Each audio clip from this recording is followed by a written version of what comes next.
მოგესალმებით, ეს არის საერთაშორისო აქცენტები, მე ეკა კვესიტაძე ვარ. როგორც იქნა, კარგი ამბავი გვაქვს, მაგრამ სანამ ამ ამბავზე დავიწყებდეთ საუბარს, შეგახსენებთ, რომ ეს არის პლატფორმა მისმინე. აუცილებლად გამოიწერეთ ჩვენ YouTube არხით, თუ ჯერ არ გამოგიწერიათ, ასევე გამოყვავით Facebook-ზე, TikTok-ზე და Instagram-ზე. მოკლედ, დღეს ჩვენ ვილაპარაკებთ ტრამპის 100 დღეზე, მაგრამ ვილაპარაკებთ გაცილებით მეტს უკრაინასა და ამერიკის ურთიერთობებზე. და გუშინ უკვე დასრულდა მოლაპარაკებები შეთანხმებაზე, რომელზეც უკვე დიდი ხანია მუშაობენ ამერიკელები და უკრაინელები ტრამპის ადმინისტრაციაში მოსვლის შემდეგ. მაგრამ ეს პერიოდი იყო წარმოუდგენლად რთული. დღეს ჩვენი გადაცემის სტუმარია გიორგი ბადრიძე, რომელიც წარმოადგენს რონდელის ფონდს. იგი იყო საქართველოს ელჩი დიდ ბრიტანეთში და ასევე აკაზარქოა რეალპოლიტიკის მიმომხილველი. და დღეს, როგორც გითხარით, ვილაპარაკებთ მათთან ერთად ამერიკა-უკრაინის ურთიერთობაზე ფართო კონტექსტში, რასაკვირველია, ასევე მინერალების შეთანხმებასაც დეტალურად მიმოვიხილავთ და ბოლოსში ცოტათი შევეხებით თუ რა მემკვიდრეობა აქვს უკვე შექმნილი 100 დღის თავზე ტრამპს, როგორც ამერიკის პოლიტიკაში, შიდა პოლიტიკაში, ასევე საგარეო პოლიტიკაში. მოგესალმებით, ძალიან დიდი მადლობა, რომ ხართ ჩვენთან ერთად და მოკლედ აქ გვაქვს ჩვენ ორი სურათი. ეს ერთი არის შეხვედრა თეთრ სახლში, რომელიც დიპლომატიურ კატასტროფად იქნა შეფასებული და რამაც დიდი დეპრესია მოგვარა მთელს ცივილიზებულ სამყაროს და მათ შორის ჩვენც, მე პირადად, ძალიან დიდი დეპრესია მომგვარა ამ შეხვედრამ. და შემდეგ გვაქვს ეს ფოტო ვატიკანიდან, რომელიც ჯერჯერობით წლის ფოტოა, ნახოთ გახდება თუ არა კიდევ უფრო დიდი მნიშვნელობის ფოტო. და დღეს მე მინდა ჩვენ ვილაპარაკოთ იმაზე, თუ ამ შეხვედრამდე, თეთრი სახლის შეხვედრიდან ვატიკანის შეხვედრამდე, რა დინამიკით ვითარდებოდა ამერიკისა და უკრაინის ურთიერთობა და პირადად ტრამპისა და ზელენსკის ურთიერთობა. აკა, მოდი დავიწყოთ შენგან. ესე იგი, როგორც თქვი, ურთიერთობები დაიწყო ძალიან ცუდად. ისე ცუდად, რომლის მსგავსი თეთრ სახლს არ უნახავს. მოდი მივყვეთ და დეტალურად განვიხილოთ ყველა მნიშვნელოვანი მოვლენა, რომელიც ამ შეხვედრამდე ვითარდებოდა და რომელიც საბოლოო ჯამში დაგვირგვინდა საკმაოდ წარმატებული ამ ეტაპზე შეთანხმებით მინერალებზე, რომელიც არის ეკონომიკური შეთანხმება და ასევე თავის თავში მოიცავს შეთანხმებას უკრაინის უსაფრთხოების შესახებ. ამ კუთხითაც შეგვიძლია განვიხილოთ. პირველ რიგში მადლობა მოწვევისთვის და მინდა წარმატებები გისურვოთ ახალ წამოწყებაში.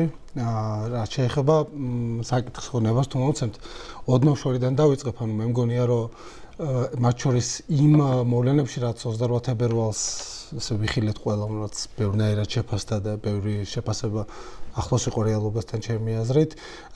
მათ შორის, აი ვთქვათ, ამისკენ გული ნაბიჯი კი არა, ნუ ამას წინ უძღოდა, მათ შორის პირველი ვადა დონალდ ტრამპის და უნდა ითქვას ეს წინა ისტორია, ხო, რაც მათ ურთიერთობებს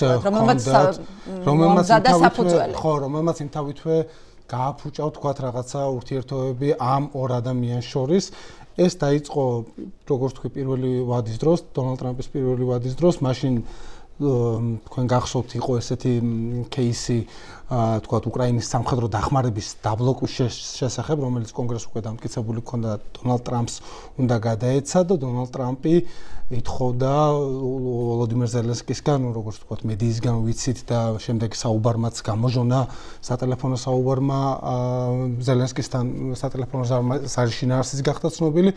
დონალდ ტრამპი თხოვდა უკრაინის პრეზიდენტს გამოეძიებინა საქმე ჰანტერ ბაიდენის წინააღმდეგ და ეს ჭირდებოდა მას, რადგანაც ჯო ბაიდენი იმ დროს უკვე მიიჩნეოდა მთავარ კონკურენტად 2020 წლის არჩევნებზე, რაზეც ზელენსკიმ ცხადია ვარი უთხრა, თქვათ, იმ რისკებიდან გამომდინარე, რაც არსებობდა და რაც ესე შორს იყო, თქვათ, ამერიკის საპრეზიდენტო არჩევნები იმ მომენტიდან, როცა ეს მოვლენები ხდება.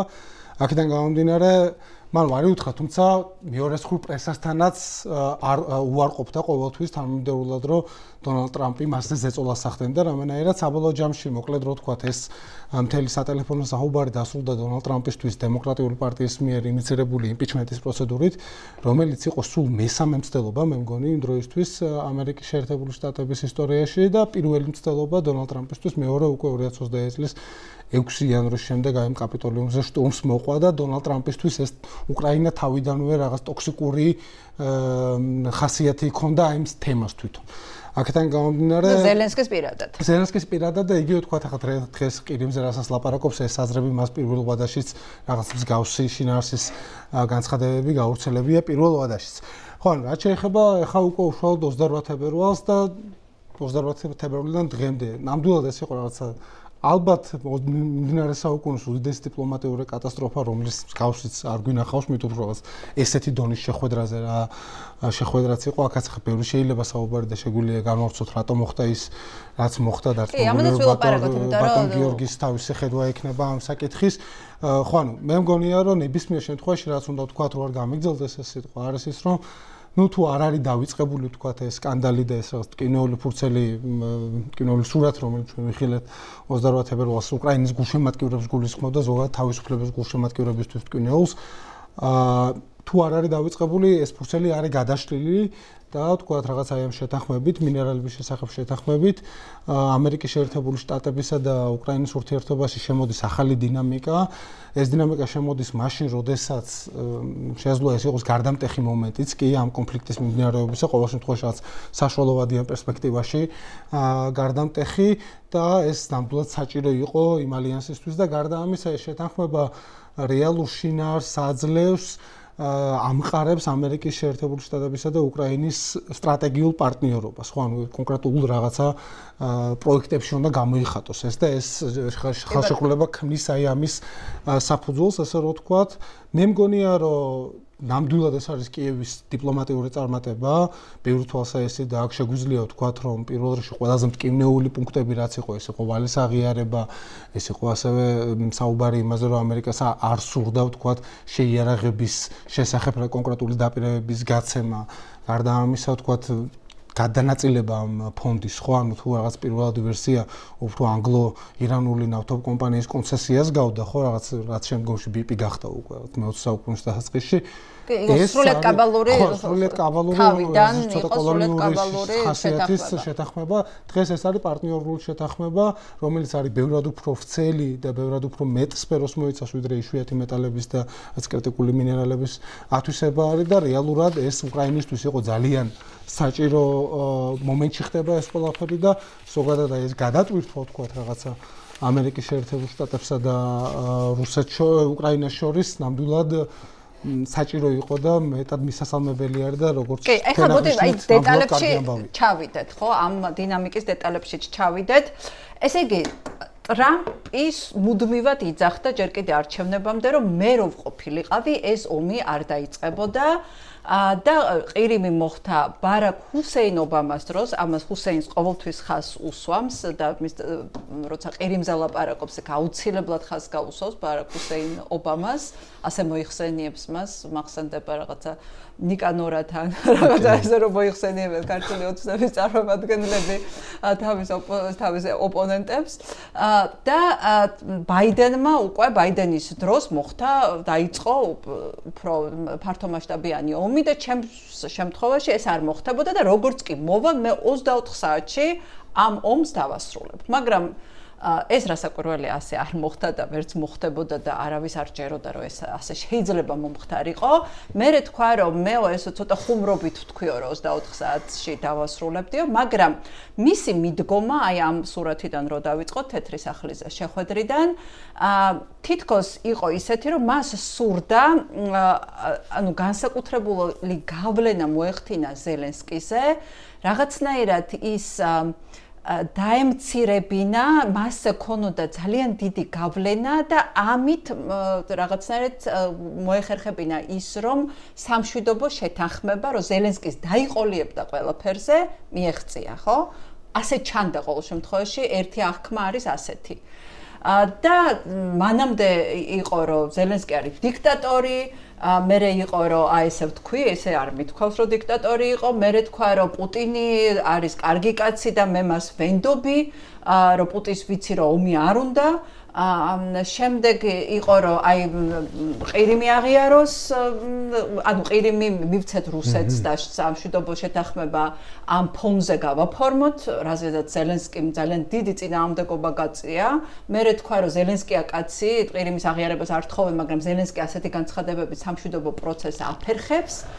და ბოლო დღეები, ანუ მთელი დარტყმა ყოველთ მიდიოდა ზელენსკიზე. მათ შორის ისეთი უკრაინის ისეთი მხარდამჭერებისგან, როგორიც არის სახელმწიფო მდივანი რუბიო, როგორიც არის ზოგიერთი რუსაფრთხოების მრჩეველის ყოფილი მრჩეველი უკვე ვოლცსაც ვილაპარაკებთ და ასე შემდეგ. მათ შორის რესპუბლიკელების, კონგრესმენების და სენატორების რაღაცა ნაწილი, რასაკურველია ტრამპს, მათ მხარი აუბეს ტრამპს და უკვე წინა კვირას რაღაცა შეიცვალა რიტორიკა პუტინსა ტრამპმა, როცა თქვა რომ მე მგონი პუტინს მთლად არ უნდა მშვიდობა და შემდეგ უკვე ვნახეთ აი ეს ფოტო რომელიც აბსოლუტურად განსხვავდებოდა აი მისგან, რაც ნახეთ თეთრ სახლში, ვატიკანის ფოტო.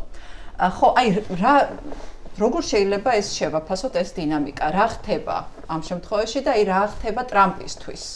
ანუ ტრამპის თავში როგორ იხარშება თელი ეს გადადგმული ნაბიჯები და რატო დგამს ამ ნაბიჯებს? ტრამპის ფსიქოანალიზმი არ მოვყვები, მაგრამ პროცესი ძალიან გავს იმას, თუ როგორ შეიცვალა პუტინის დამოკიდებულება უკრაინის მიმართ, რომლის დღეების თუ კვირების განმავლობაში დემილიტარიზაციას, დენაციფიკაციას აპირებდა და დღეს მიზნები, ომის მიზნები რადიკალურად შეცვლილია ყოველ შემთხვევაში განცხადებების დონეზე, სიახლოვეშიც არ არის იმასთან, რაზეც იყო საუბარი აქამდე და ეხლა პირიქით არის მცდელობა ესეც საკმაოდ თავხედური, რომ მოლაპარაკებების შედეგად გაიფორმოს ის, რაც ომით და ძალით ვერ დაიპყრო. მაგალითად, ლუჰანსკის, ზაპოროჟიის და ხერსონის ის ტერიტორიები და დონეცკის ოლქის ის ტერიტორიები, რომელიც ფიზიკურად ვერ დაიპყრო. და რომ აი ახლა მოითხოვს რომ ის გაუფორმონ და ამაში ტრამპის ინტერესები უბრალოდ დაემთხვა თუ რაღაცა სხვა მექანიზმით იყო იდენტური პუტინის მიზნებისა, ფაქტია რომ აღმოჩნდა რომ წინააღმდეგობის გაწევის შედეგად ტრამპის მიზნებიც შეიცვალა და მისი ქცევა უკრაინის მიმართ. თავდაპირველად ვიმეორებ ის ძალიან გავდა პირდაპირ შეტევას ფრონტალურს ზელენსკიზე. ხო, შენ დაგჩაგრავ და ყველაფერზე ხელს მოგაწერინებ. იმიტომ რომ მე ჩავითვალო რომ ვარ გადასარევი, ასე თქვა peacemaker. ვინც ლანძღავდა ზელენსკის 28 თებერვლის დიპლომატიური სკანდალისთვის, მე მუდმივად ვცდილობდი შემეხსენებინა, რომ უკრაინა ჯერ კიდევ არსებობს და თავს იცავს მარტო იმის გამო, რომ უკრაინელები ზოგადად და მათ სათავეში ზელენსკი ზუსტად იმ ტიპის ადამიანები აღმოჩნდნენ, რომლებიც ბევრად უფრო ძლიერი მოწინააღმდეგის წინაშე დანებებას არჩევენ, ბრძოლას და თავის ქვეყნის დაცვას და ეს ამართლებს. ეს არ არის მარტო გიჟური იდეალიზმი, რომ სჯობს სიცოცხლესა ნაძრახსა სიკვდილის სახელოვანი, აღმოჩნდა რომ სახელოვანი სიკვდილით, ბრძოლით ყოველ შემთხვევაში შეიძლება გადაარჩინო ქვეყანა და ის რომ უკრაინა დღეს არსებობს, ზუსტად ამგვარი დამოკიდებულების შედეგია. ჩემი აზრით, დიპლომატიურ ბატალიებშიც უკრაინამ თავი დაიცვა არა მარტო ღირსება და ღირსება ძალიან დიდი მნიშვნელობა აქვს მორალს, შენი ხალხისა, რომელიც შენს უკან დგას და რომლისთვისაც ამ ხელმსხვერპლის გაღება და ამის გაგრძელება ბევრად უფრო რთული იქნება თუ დაინახავს, რომ შენი ლიდერი დამცირებულია და თმობს შენს ინტერესს. ანუ ზელენსკი მე არ ვიცი, ხა ბევრი ნაკლი აქვს ალბათ და ბევრ ამზე შეიძლება მოედაოს, მაგრამ ის რომ ის თავისი ქვეყნის ეროვნული ინტერესებს რაღაც ნაკლი მასაც ექნება. ხო, რომ ის პრინციპულად დგას თავისი ქვეყნის ეროვნული ინტერესების დასაცავად და ამას აკეთებს უნარიანად, ეს არ არის რაღაც განწირული სიგიჟეები, ხო? სრულიად აი ამან მოიტანა სრულიად კონკრეტული შედეგი, რომ აი ის თავხედური შეთავაზებაც არ იყო ულტიმატუმი, რომ აი შენ რუსეთმა რაც წაგართვა, იმას დათმობ და კიდევ მეწაგართმევ რაღაცებს და იმას, რასაც ადრე ჩემი წინამორბედი გიგზავნდა დასახმარებლად, შენ გაგიფორმებ როგორც ვალს და იმ მინერალების და სიკეთის რაღაც ქონების საფასურად, საპირწონედ არაფერს არ გპირდები მომავალში, ხო? ეს რადიკალურად შეიცვალა და ეხლა ბევრად უფრო დაბალანსებულია ეს შეთანხმება. ტრამპაც მიიღო არ არის ეს ცალმხრივი და ტრამპისთვისაც სრულიად მისაღები ვარიანტია, რადგან ადამიანს რომელსაც არ ესმის, რას აძლევს შეერთებულ შტატებს საერთაშორისო ალიანსები, რას აძლევს შეერთებულ შტატებს დემოკრატიული ერების დაცვა, რომელიღაცა არადემოკრატიული და ამერიკის მიმართ მტრულად განწყობილი ქვეყნის თავდასხმისგან თუ ეს არ ესმის რაში ითარგმნება შეერთებული შტატებისთვის, არა მარტო ფასეულობების თვალსაზრისით, არამედ ეროვნული უსაფრთხოებისთვის, მაშინ ესეთ ადამიანს უნდა ქონდეს რაღაცა ხელმოსაკიდი, რომ აი ეს მოაქვს სახში შეერთებული შტატების გარკვეული ქმედებების სანაცვლოდ და დღეს მას გაუჩნდა თავისი მრევლისთვის საჩვენებლად ის, რომ აი კრიტიკულ მინერალებს და იშვიათ მიწოვან კი, როცა სხვათა 100 დღის შეფასებაზე გადავალთ ბოლოსკენ, ხო, ერთ-ერთი ახსნა თუ რატომ ესე ფორსირებულად ალბათ ვერ ვიტყვით, მაგრამ ყოველ შემთხვევაში მაინც მოულოდნელი იყო ასეთი კარგი შეთანხმების დადება ყოველ შემთხვევაში რაც ჩანს ზედაპირზე და რას განცხადებასაც უკრაინელები აკეთებენ და თავად ზელენსკი თქვა რომ ეს არის win-win, ანუ ყველასთვის მომგებიანი ხელშეკრულება, ასე ჩანს. და ალბათ 100 დღის თავზე მას უნდოდა, როდესაც მისი, ასე თქვა, 100 დღის მემკვიდრეობის შეფასება ხდება თუ რა გააკეთა, რაღაცა კონკრეტული საჩვენებელი რაღაცა მიღწევა. გაფორმდა ზუსტად იმისთვის და ზუსტად იმიტომ 100 დღის თავზე, რომ ამის ალტერნატივა იქნებოდა კიდევ ერთი წარუმატებლობა, კიდევ ერთი შეუსრულებელი დაპირება მისი მხრიდან, იმიტომ რომ ბევრი აღმოჩნდა ესეთი, რომ არათუ მშვიდობას ვერ მიაღწია, არათუ ინფლაციას ვერ გაუმკლავდა, არათუ რადიკალურად ვერ გამოასწორა ეკონომიკური მდგომარეობა, აგერ ერთ-ერთ სიმბოლოდ იყო ქცეული საარჩევნო პერიოდში კვერცხის ფასი. სუპერმარკეტებში და მაშინ ბაიდენის ბრალი ორჯერ თუ სამჯერ გაიზარდა იმის ფასი და როგორც ტრამპი ამბობდა ზოგჯერ შეიძლება პოლიტიკურმა ძალამ რაღაც უკან დახევას, ასე ვთქვათ, მაინც და მაინც არ მიაღწევს დიდ ყურადღებას, მაგრამ როდესაც რამდენიმე ერთდროულად არის ნეგატივი, აუცილებელია ხოლმე რაღაცა გარღვევის დემონსტრირება და აი ეს შეთანხმება პრინციპში ტრამპს შეუძლია გაასაღოს როგორც წარმატება, იმიტომ რომ არის კიდევაც შეერთებული შტატებისთვის იმიტომ რომ ჯესეთი კიდე საკითხავია რამდენს რას წაიღებს შეერთებული შტატები უკრაინიდან, რამდენად ღრმად არის შესწავლილი ის თუ რისი მოპოვება შეიძლება, რა ტემპში, რამხელა ინვესტიციაა ჩასადები. ამას ისე კითხობათ არ წო ზუსტად ვიცი რომ უზარმაზარი ინფრასტრუქტურა მოგვიანებით ეხლა მინდა თუ ტრამპი გავარჩიეთ, ეხლა ზელენსკი გავარჩიოთ, ხო? ანუ ზელენსკი როგორ იქცეოდა აქიდან აქამდე, ეს ორი სურათი მაქვს, ასე ვთქვათ. თანმიმდევრულად გამართულად და შედეგიან. ხო, იმიტომ რომ აი აქ სანამ ზელენსკიზე დავიწყებთ საუბარს, ადრეც ვთქვი ჯერ კიდევ თავარში და აი ეხლაც მახსენდება აი ავსტრიის ყოფილი პრემიერთან ინტერვიუ, Foreign Affairs ჰქონდა ინტერვიუ და ერთ-ერთი ყველაზე საინტერესო ინტერვიუ იყო, რაც მომისმენია ტრამპთან დაკავშირებით, მან თქვა ორი რამ.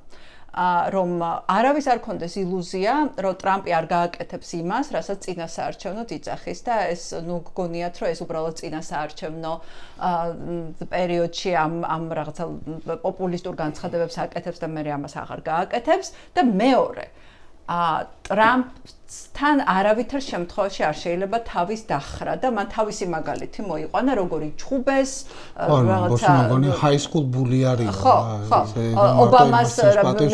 ობამასთან მიღწეული შეთანხმების შესრულებაზე, რომელიც შესრულება რასაკვირველია, არ უნდა და ტრამპს რომ ამან არ დაუთმო და შემდეგ უკვე რაღაცა დიდი სკანდალური ჩხუბის შემდეგ როგორ დაულაგდათ ურთიერთობები და ეს რჩევა მისცა ყველას, რომ თავი არ დაუხაროთ და თქვენი ინტერესები გაატაროთ. ეხლა გადავიდეთ თეთრი სახლის შეხვედრაზე, აუცილებლად ესეც უნდა გავიხსენოთ, იმიტომ რომ ნუ კატასტროფა რო იყო, ამაზე ყველა ერთხმად შეთანხმდა, ის რომ დადგმული იყო ეს და იმისათვის რომ მაქსიმალურად დაემცირებინათ ზელენსკი, ამაზეც ბევრი მიმოხილველი თანხმდებოდა, იმიტომ რომ ჩვენ ნახეთ როგორ დაიწყო, ასე ვთქვათ, ზელენსკის, მოდი ამ სიტყვას ვიტყვი, ჟარგონს გაფუჭება, როდესაც მას ერთ-ერთმა ესეთ ვითომ ჟურნალისტმა კითხა, რომ აი რატო არ გაცვიათ პიჯაკი. Why don't you wear a suit? Why don't you wear a suit? You're at the highest level in this country's office and you refuse to wear a suit. Just want to see if you და აი მასე აიჭრა ეს რაღაცა ფსიქოლოგიური ზემოქმედების გარკვეული მეთოდია, ხო, როდესაც რაღაც მოლაპარაკების დროს იშლები ფსიქოლოგიურად, მე ყოფილი ცუდად მიდის და შემდეგ ვანსი როგორ ამას აყვა რაღაცნაირად იცინოდა ამაზე, სხვა შორის რუბიოს სახე იყო ძალიან საინტერესო, რომელიც ძალიან ჩაჭედებული. ხო, აი აბსოლუტურად უმოძრაოდ და ებჩნეოდა რომ ეს ყველაფერი არ მოწონდა, შემდეგ უკვე ძალიან ისეთი კამათი დაიწყო ტრამპსა და ზელენსკის შორის, რომ მე მგონი აი ყველა გახევდა ტელეეკრანებთან, აი რამდენი ადამიანიც უყურებდა, იმდენი გახევდა, იმიტომ რომ მსგავსი არავის არაფერი არ უნახავს. და აქ იყო საუბარი იმაზე, რომ აი ზელენსკის რაღაცა უფრო უნდა მოეთბინა, ზელენსკის უნდა წაიყვანა თარჯიმანი, რომ ზელენსკი სხვანაირი ასე თქვა ხასიათი უნდა გამოევლინა და ასე შემდეგ. ხო, აი მოდი ამაზე გავიგოთ თქვენ რას ფიქრობთ.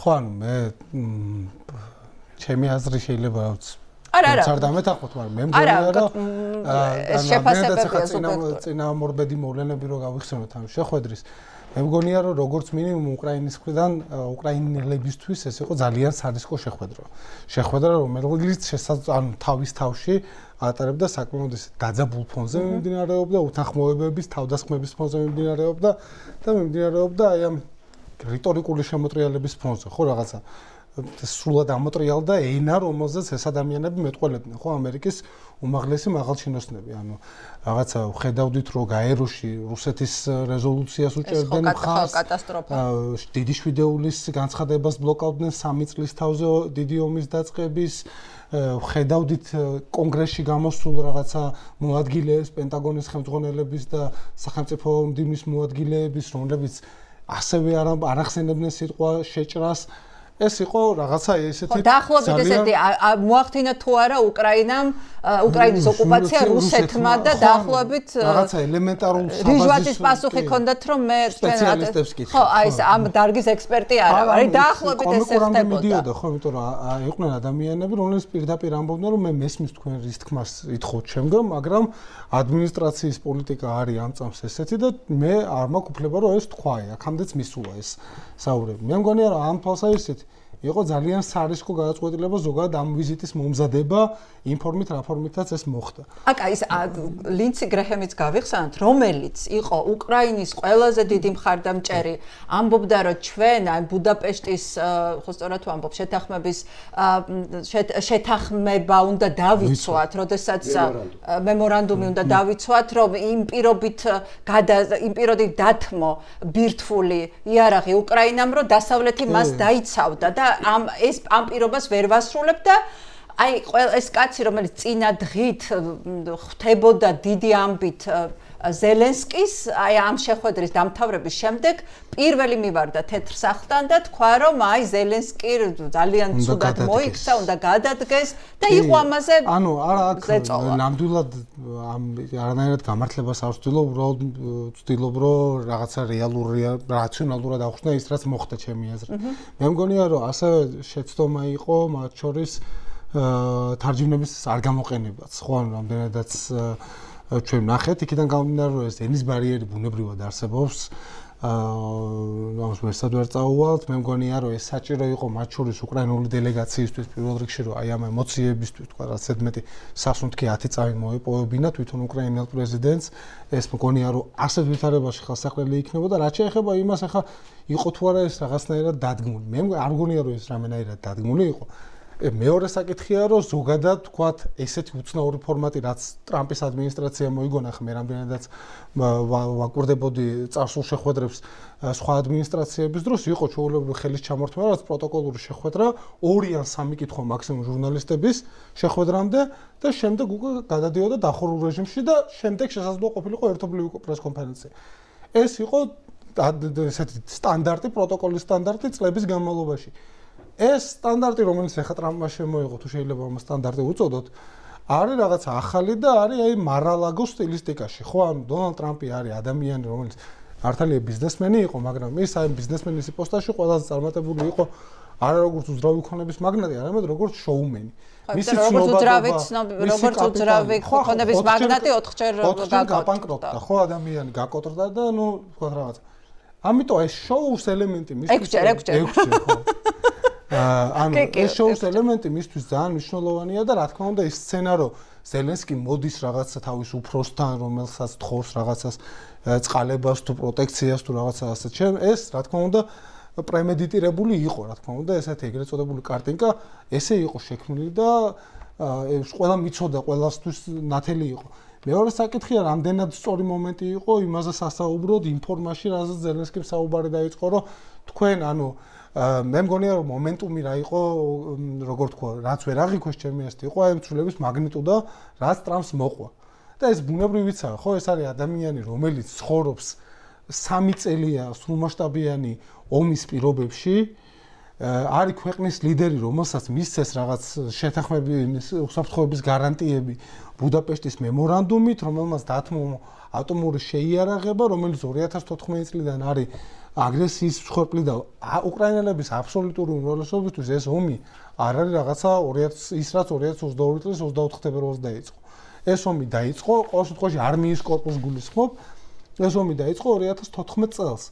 აქედან გამომდინარე ამ ადამიანის ოპტიკა არის ძალიან განსხვავებული, ცხადია. მაგრამ რამდენად სწორი იყო აი ამ ოპტიკის ტრანსლირება იმ მომენტში კონკრეტულად იმ ფონზე რა ფონზეც შეხვედრა მიმდინარეობდა. ამაში დარწმუნებული არ ვარ. ხო, მეორე თვალსაზრისით და შემდეგ მოხდა, ხო, თქვათ, ეს იყო ანუ ეს არ იყო ზელენსკის ის თქმა მინდა რომ ზელენსკის თქვათ აი ამ რაღაც დიპლომატიური ჩავარდნის თუ რაღაც მიუხედავად უკრაინის დელეგაციის ძირეული პრობლემა რაც იყო ის რომ ტრამპის მიდგომა უკრაინის მიმართ მართლაც იყო ეს რეიგანისტული ფორმულა მშვიდობა ძალის მეშვეობით მაგრამ სამწუხაროდ ეს ძალა პროექცირებული იყო უკრაინაზე და არა რუსეთს კი თან ძალიან ცალსახად ის კი არა რომ აი რაღაცა 40-60-ზე არამედ იყო რაღაცა თლიანად აქედან გამომდინარე რომ უკრაინის ეს რეაქციას თქვა რაღაცა რომ საკუთარი სიმართლე უნდა დაიცვა რაღაცა თეთრი დაარქვა და შავი დაარქვა და ეს მორალური სიცხადე არსებობდეს რუსეთი პირობებს არ ასრულებს რომ რაღაცა მინსკის ტიპის შეთანხმებები სისულელე იყო და თან რაზე იყო საუბარი ხო რომ თქვენ არ ყოფილხართ უკრაინაში და ვერსი პასუხობს რომ მე თორები ვნახე უკრაინაში რომ თქვენ ძალით მობილიზაციას ეწევით ადამიანებს ხო ანუ ეს ინფორმირებულობა საინფორმაციო დიეტა რომელზეც ეს ადამიანები არიან ეს ძალიან სერიოზული პრობლემა თქვენ რაც ახსენეთ ხო ანუ იცვლება ეს მედია სისტემა თვითონ ხო ანუ რა ნახოთ ახლა Associated Press-ის ჟურნალისტები გარიცხეს თეთრი სახლის პულიდან და არიან იუთუბერები, ბლოგერები, ეს ულტრამემარჯვენე ადამიანები, რომლებიც ხო, პირველ რიგებში, რომ ძალიან შეიცვალა თეთრი სახლში ცალკე სიუჟეტებია ამაზე, როგორ შეიცვალა განლაგება ჟურნალისტების, იმიტომ რომ პირველ რიგებში გადანაწილებულია უკვე ძალიან დიდი ხანია ადგილი სადრომოს გამზე ვინსის და შემოვიდა სრულიად ზუსტად ეს ეკოსისტემა შეიცვალა და ის კაცი, რომელმაც დასვა კითხვა იყო გამახსენა ტეილორ გრინის, რომელიც რუსეთუმია, აი იმისი ბოიფრენდი. ხო, ანუ აქ ეს მაგნიტუდა, რომელიც მოყვა რა, ამ ცვლილებები, რაც განვითარდა ბოლო 100 დღის განმავლობაში, არის სოფლის შეცვლილია, მართლაც შეცვლილია. ხო, ანუ ჩვენ გვაქვს რეალობა, რომელშიც ამერიკის შეერთებული შტატები, რომელიც იყო აი ამ რაღაცა პოსტ მეორე მსოფლიო ომის თუ პოსტ ცივი ომისაც მათ შორის გლობალური წესრიგის არქიტექტორი და წამყვანი ძალა, რომელიც იცავდა ამ თქვა წესრიგის დაცვას ახორციელებდა ან ყოველ შემთხვევაში ვცდილობდა მაინც როგორც მინიმუმ უარს ამბობს და უკმაყოფილოა იმ დღის წესრიგით რომელშიც ხოვს. ყოველ შემთხვევაში ამ პერიოდში, ამ მონაკვეთში, როდის ამ მონაკვეთში ამ ქვეყნის ხელმძღვანელობაში არიან ესეთი ადამიანები, რომლებიც მიიჩნევენ, რომ თავარი დაზარალებული იმ მსოფლიო წესრიგით, რომელიც ამერიკამ შექმნა, არის ამერიკის შეერთებული შტატები. გლობალიზაციით განაწყენებული ადამიანების თქვათ რაღაც მართლობა არის, ხო? მაგრამ აი ხო ამას დაუბრუნდებით, რასაკვირველია, რაც თქვი, ეს ძალიან ბევრმა მიმომხილველმა ახსენა, ძალიან ბევრი საუბრობდა იმაზე, რომ თარჯიმანი უნდა წაეყვანა ზელენსკის, არა იმიტომ, რომ თქვათ ვერ გადმოსცა ისე თქმაც უნდოდა, გიორგი როგორც ელჩი უკეთესად აგვიხსნის ამას და როგორც თქვათ დიპლომატი, მაგრამ და ბევრი იყო ეს კრიტიკა ზელენსკის მიმართაც, იყო ძალიან ბევრ ძალიან სერიოზულ მიმომხილველს სჯეროდა, რომ ეს დადგმული იყო, მოკლედ ასთან სუბიექტური აღქმის ამბავია, ხო? მაგრამ იყო ერთი ძალიან მნიშვნელოვანი შეფასება, რომ ზელენსკი ასე რომ არა მოქცეულიყო და ასე აი ასე თუნდაც ჩხუბით არ დაეცვა თავისი ინტერესები, მას უკრაინაში ვერ გაუგებდნენ. ამიტომ უკრაინის გადმოსახედიდან, უკრაინის მოსახლეობის ომში ჩართული ქვეყნის გადმოსახედიდან ის მოიქცა სწორად. იყო ასეთი აზრიც. გიორგის სამ საკითხზე მინდა კომენტარი გავაკეთო რა განწყობით და დამოკიდებულებით დახვდნენ ზელენსკის, მეორე წმინდა პროტოკოლური საკითხები და მესამე შედეგი. თვითონ ზელენსკის ქცევა და მე ამის შედეგი. პირველი განწყობა იყო შეიძლება ითქვას მტრული თავიდანვე. და ეს არ გამოვლენილა მხოლოდ იმ ვითომ ჟურნალისტის კითხვიდან კარებში დაიწყო ტრამპმა კომენტარის გაკეთება მის ჩაცმულობაზე. ეს სხვათა შორის ტრამპის ინფორმაციულ შეზღუდულობაზე უფრო მეტყველებს. როგორც ჩანს, მან მართლა არ იცის, რომ ომის დაწყების შემდეგ ზელენსკი ნახევრად სამხედრო ჩაცმულობით ჩნდება ყველგან, მათ შორის ოფიციალურ შეხვედრებზე, მათ შორის მაგალითად ბრიტანეთში მეფესთან. პაპის დაკრძალვაზეც. ნუ თვითონ პაპის დაკრძალვა მერე იყო, მანამდე არსებულ შეხვედრაზე ტრამპს ერთხელ მაინც ნანახი რომ მქონოდა, ალბათ ეკითხვა არ გაუჩნდებოდა თუ ეს არ იყო მიზანმიმართული პროვოცირება. არ ამგონია რომ იყო. უბრალოდ მივაწუროთ ეს მის ინფორმაციის შეზღუდულობას. მეორე ელ სალვადორის პრეზიდენტზე რა ხდება? ხო, რომელსაც ომი არ აქვს, არაფერი არ აქვს და რაღაცა ძველი ბიჭის ჩაცმულობით მივიდა იქ რაღაც. მეორე smart casual-ი ჩაცმულობი.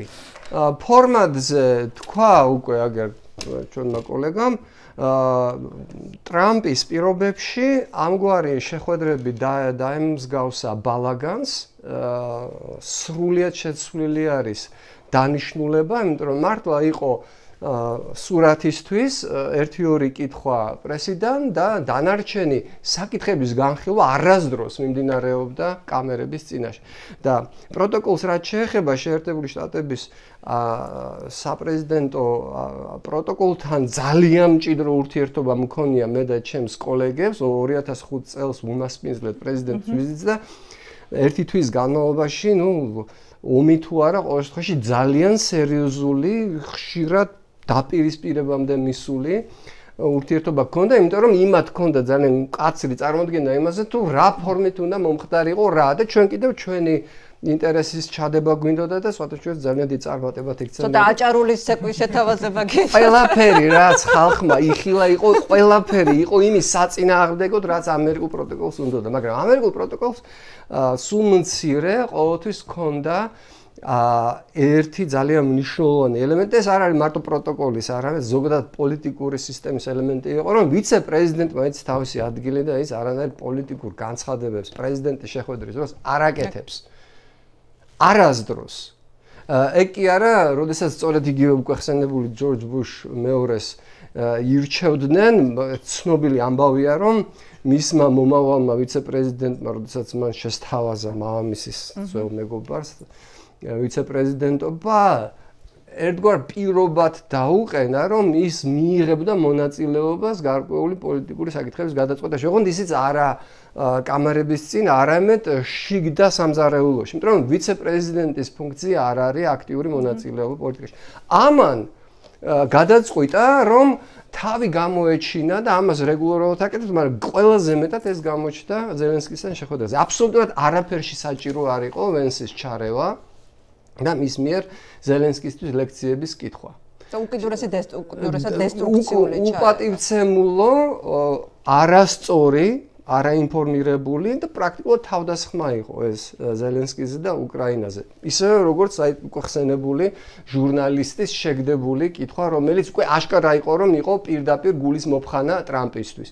და საერთოდ მთელი ეს გარემოცვა, რომ ტრამპისთვის გულის მოფხანით არის დაკავებული, ყველა შემთხვევაში, ყოველთვის ყველა კამერის წინ ფაქტია, საერთოდ ესეც ძალიან რადიკალური ცვლილებაა, ასეთი რამე ამერიკის ისტორიაში და დემოკრატიული ქვეყნის ისტორიაში მე არ მინახავს, როდესაც კაბინეტის ხდომა დაემსგავსა თურქმენეთის მეჯლისის ხდომა, სადაც ერთმანეთს ეჯიბრებიან სახალხო დეპუტატები დიდი თურქმენ ბაშის ქებაში და დიდებაში. ერთმანეთს პირდაპირ ნიშნულად ეჯიბრებიან უფრო დიდ გმირად და მათ გამოაცხადებს ტრამპს და მადლობების გადახდაში მისთვის. ეს იყო ერთგვარი პროვოკაცია, ერთგვარი არა, პირდაპირი პროვოკაცია, რომელზედაც თვითონ ტრამპი წამოეგო ყველაზე მეტად. და ეხლა შედეგზე ვისაუბრეთ. დიახ, გეთანხმებით, რომ ასეთ შეხვედრაზე უნდა ყოფილიყო მთარგმნელი, ზუსტად იმის გამო, რომ სულ მცირე ის რამდენიმე წამს გაძლევს, საერთოდ ამბობ ხარ, როცა გაბრაზებული ხარ, 10-მდე დაითვალე. აი, აძლევს შესაძლებლობას, რომ უფრო დაალაგო შენი პასუხი, სანამ გასცემ პასუხს, მაგრამ მოდით შედეგით ვისაუბროთ. მაშინ ინსტინქტურად, რომ არ დაეცვა თავისი და უკრაინის პოზიციები ზელენსკის, ის შეთანხმება იმ ფორმით იქნებოდა ხელმოწერილი, რომელიც იყო კაბალური, ბევრად უფრო უარესი ვიდრე დღევანდელი. ასე რომ შეუძლია ვიღაცა მოედაოს ზელენსკის, რომ ასე უნდა ეპასუხადო, ისე კიდევ ერთხელ ვიმეორე, ეს უკვე ვთქვი. ზელენსკი რომ ასეთი არ ყოფილიყო და ადამიანი, რომელიც ასეთ პასუხს იძლევა ასეთ ვითარებაში, წმინდა რაციონალური, პრაგმატული პოზიციებიდან 2022 წლის 24 თებერვალს მას შეიძლება მართლაც მიიღო გადაწყვეტილება, რომ რა საჭიროა ომი, შანსი არ აქვს და დანებებულიყო. ის მოიქცა როგორც ის ზელენსკი, რომლის გამოც უკრაინა დღეს კიდევ არსებობს. დღეს უკრაინა არ იქნებოდა, არ იარსებებდა როგორც სახელმწიფო. ის რომ რუსეთი ამით არ შემოიფარგლებოდა და რომ რუსიფიკაცია არის მისი პირდაპირი განზრახვა, ქმედებებიდანაც გვაქვს ნანახი, როდესაც ხდებოდა მასობრივი გასახლება ხალხის, განსაკუთრებით ბავშვების და მათი გარუსება. და ამაზე ლაპარაკობენ ყოველ მეორე დღეს რუსულ პროპაგანდისტურ არხებზე ადამიანები, რომლებიც მეტნაკლებად გამოხატავენ პუტინის და რუსეთის ელიტის დამოკიდებულებას. რომ უკრაინული ეთნოსი არ უნდა არსებობს, რომ ეს არის გადაგვარებული რუსები, რომ ისინი უნდა გამოასწორონ და უკრაინა როგორც ეგეთი არ იარსებებდა, რომ არ ყოფილიყო ის წინააღმდეგობა, რომელიც ზელენსკიმ გაუწია მას 22 წლის დასაწყისიდან და ამ ვითარებაში ზუსტად ის ზელენსკი ვნახეთ. ხო და შედეგი დავასრულოთ, შედეგი აღმოჩნდა უკრაინისთვის სასიკეთო. დიახ, იყო რისკი თვეების განმავლობაში, რომ შეიძლება ტრამპს ბევრად უფრო მეტად გაერთულებინა უკრაინისთვის საკუთარი თავის დაცვის გარემოებები, იარაღის შეწყვეტა, მიწოდების შეწყვეტა და ასე შემდეგ, მაგრამ შედეგით ვიმსჯელოთ. შედეგი არის უკეთესი შეთანხმება და შედეგი არის იარაღის მიწოდების წინაპირობა იმისა, რომ აწი კომერციულად, მაგრამ ამერიკული იარაღი უკრაინას მიეწოდება. ეს ძალიან მნიშვნელოვანია, იმიტომ რომ ამერიკას აქვს იმ ტიპის შეიარაღება, რომელიც ფიზიკურად სხვა ქვეყნებს არ აქვს და არ შეუძლია იმ რაოდენობით მაინც. ხო, რაოდენობით მაინც მიაწოდოთ. ხო, ასევე ეხლა აუცილებლად უნდა გავიხსენოთ ისიც თუ როგორი ურთიერთობის სტილი აირჩია პუტინთან ტრამპმა. და კაცი გამოყო, არის ესეთი ვიტკოფი, რომელსაც არანაირი ასე თქვა დიპლომატიური გამოცდილება არ ქონია, იყო დასაქმებული კერძო სექტორში, ტრამპის დიდი ხნის მეგობარია, უძრავი ქონების ბიზნესმენი და სწორედ ვიტკოფს ანდო პუტინთან მოლაპარაკებები. ბოლო პერიოდში რაც იყო ვიტკოვი რამდენჯერმე ჩავიდა, როგორც CNN-ის ჟურნალისტი ამბობს ის თავის გერლფრენდთან ერთად იყო ჩასული, მოინახულეს მოსკოვის ღირსშესანიშნაობები, შემდეგ შეხვდნენ პუტინს და ხო, არ ვიცი, მე შედეგი არ ვიცი, მაგრამ რაზე ილაპარაკეს, მაგრამ ეხლა როგორ მიმდინარეობდა პუტინთან ურთიერთობები, ხო, თეთრი სახლის. ეს თქვა, რომ ვენდობი, კარგი კაცია, არ გადამაგდებს. ანუ ტრამპმა გააკეთა ყველაფერი იმისათვის, რომ უკრაინა ყოლოდა მაქსიმალური წნეხის ქვეშ. მე ვერ წარმომიდგენია, რომ ამერიკას ამაზე მეტი რადიკალური ნაბიჯები გადაედგა უკრაინის წნეხის ქვეშ მოსაქცევად. რაც პირდაპირ იარაღს თუ არ მისცემდა რუსეთს, რაც ბოლო პერიოდში ტრამპმა გააკეთა უკრაინასთან მიმართებაში, ხო, დაწყებული გაეროს რეზოლუციის მხარდაჭერიდან დამთავრებული იარაღის მიყიდვის შეწყვეტით, ხო? და სადაზვერვო ინფორმაციის რაზეც დამოკიდებულია, რომელიც მალევე აღდგა, მაგრამ სამხედრო ოპერაციები არის დამოკიდებული პირდაპირ ამაზე და უზარმაზარი მსხვერპლი მიიღო უკრაინა ამ პერიოდში. და რას პარალელურად ეფერებოდა პუტინს. და მოკლედ საბოლოო ჯამში არაფერი არ მიიღო. თუ იმ დღეებშიც კი, როდესაც გამოაცხადა პუტინმა ვითომ ზავი, მოხდა საშინელი დაბომბვები უკრაინის ქალაქების და რომელსაც შეეწირა მშვიდობიანი მოქალაქეები. მიუხედავად ამ დაბომბვების ფონზე მაინც ზელენსკის ადანაშაულებდა, მაგრამ უცებ გაჩნდა ესეთი განცხადება, რომ აი მე მგონიო არ უნდაო მის რა ქვია შეხვედრის მერე იყო ვატიკანის შეხვედრის მერე დაპოსტა ზუსტად თვითმფრინავიდან და ხო ეხლა ამის შემდეგ დაპოსტა, კი. და მანამდეც მანამდე გააკეთე, აი რაღაცა შეპარული განცხადება, რომ იყო ორი განცხადება, თქვენ რომელზეც ამბობთ, ეს ამის მერე იყო, კი. ხო, და თქვა რომ ანუ მოკლედ მე მგონიო არ უნდაო პუტინს მშვიდობაო, ხო? ანუ აი ეს მოდი ასე დავსვათ საკითხი. რატო იქცეოდა პუტინთან მიმართებაში ასე ტრამპი? იქ იყო რომ ანუ ბევრი სპეკულაცია არსებობს იმაზე რომ რაღაცა პუტინის ასე ვთქვათ ხო ანუ პუტინი მას აკონტროლებს აი არის ეს სპეკულაციებიც შევხვდება ძალიან ბევრი ექსპერტი ამას ამბობს მაგრამ მე ანუ რა ავხსნათ ხო რატო ხდებოდა ასე ხო მე მგონია რომ აქ რამდენიმე ფაქტორია და მათ შორის ბატონმა გიორგიმაც ახსენა ანუ ეს დონალდ ტრამპი პირველ რიგში ანუ უნდა წარმოვიდგინოთ იმისთვის რომ გავიგოთ რატო ქონდა პუტინთან ესეთი დამოკიდებულება რაც ქონდა უნდა გავიგოთ საერთოდ რა შეადგენს მის შეხედულება როგორია მის შეხედულებები რა როგორი ადამიანია რა ბექგრაუნდის ადამიანია ეს არის თქვათ დონალდ ტრამპმა 87 წელს ჯერ კიდევ ბიზნესმენი იყო და მაშინ პირველად ფიქრობდა მე მგონი საპრეზიდენტო კამპანიაში მონაწილეობას იყიდა 3 წამყვანი გაზეთის სარედაქციო სვეტი და გამოაქვეყნა სარედაქციო სვეტი რომ ევროპა არის მუქთახორა კონტინენტი და ამერიკის ფულის ხარჯზე არის უზრუნველყოფილი ევროპის უსაფრთხოება და ეს საჭიროა რომ ამოყირავდეს. ეს არის ადამიანი, რომელიც მართლაც ვერ ხვდება თქვათ რაღაცა ტულად არის განწყობილი ზოგადად ესეთი საერთაშორისო ორგანიზაციების მიმართ, არც გაერო უყვარს მაინდა-მაინც და სამწუხაროდ არც ნატოს მნიშვნელობას ვერ ხვდება ესე რა მნიშვნელობა აქვს და რატომ უნდა არსებობდეს მით უმეტეს ამ კონტექსტში ხო ბოლო 3 წელზე განვითარებული მოვლენების ფონზე. მაგრამ ეს არის ესეთი ადამიანი, რომელსაც არ აქვს ესეთი ინსტიტუციური განათლება, ხო თქვა, მით უფრო საერთაშორისო საკითხებში. ჯონ ბოლტონს თუ დაუჯერებთ, პირველი ვადის დროს, მის ერთ-ერთი უსაფრთხოების მრჩეველი უსაფრთხოების საკითხებში ის წერს, რომ ისიც კი არ იცოდა, რომ ფინეთი რუსეთის ნაწილი აღარ იყო და მის განმარტებას მოგვიწია, რომ ბრიტანეთი ბირთვული სახელმწიფოა, ხო ანუ კიდე კარგი, ხო იცი არსებობს თეორია, რომ ფინეთი არ არსებობს, ბირთვულების თეორია, კიდე კარგი. ხო ამ თქვათ რაღაცა საინფორმაციო მომზადების ეს არის, ხო ანუ ადამიანი იყო, რა თქმა უნდა, ბევრი რამე ისწავლა, მე მგონია, რომ ძალიან დიდი კომუნიკატორი არის ადამიანი, რომელმაც რაც გონია, რომ გულწრფელად დასაფასებელი რა, ანუ აღსანიშნავი არის ის, რომ მანჰეტენში დაბადებულმა, რაღაცა ულტრაელიტურ ოჯახში დაბადებულმა ადამიანმა, რომელმაც არმიაში მსახურის თავიდან რო აეცელებინა არმიაში წასვლა, გამოიგონა ტრავმა, გააყალბა სამედიცინო ჩვენება.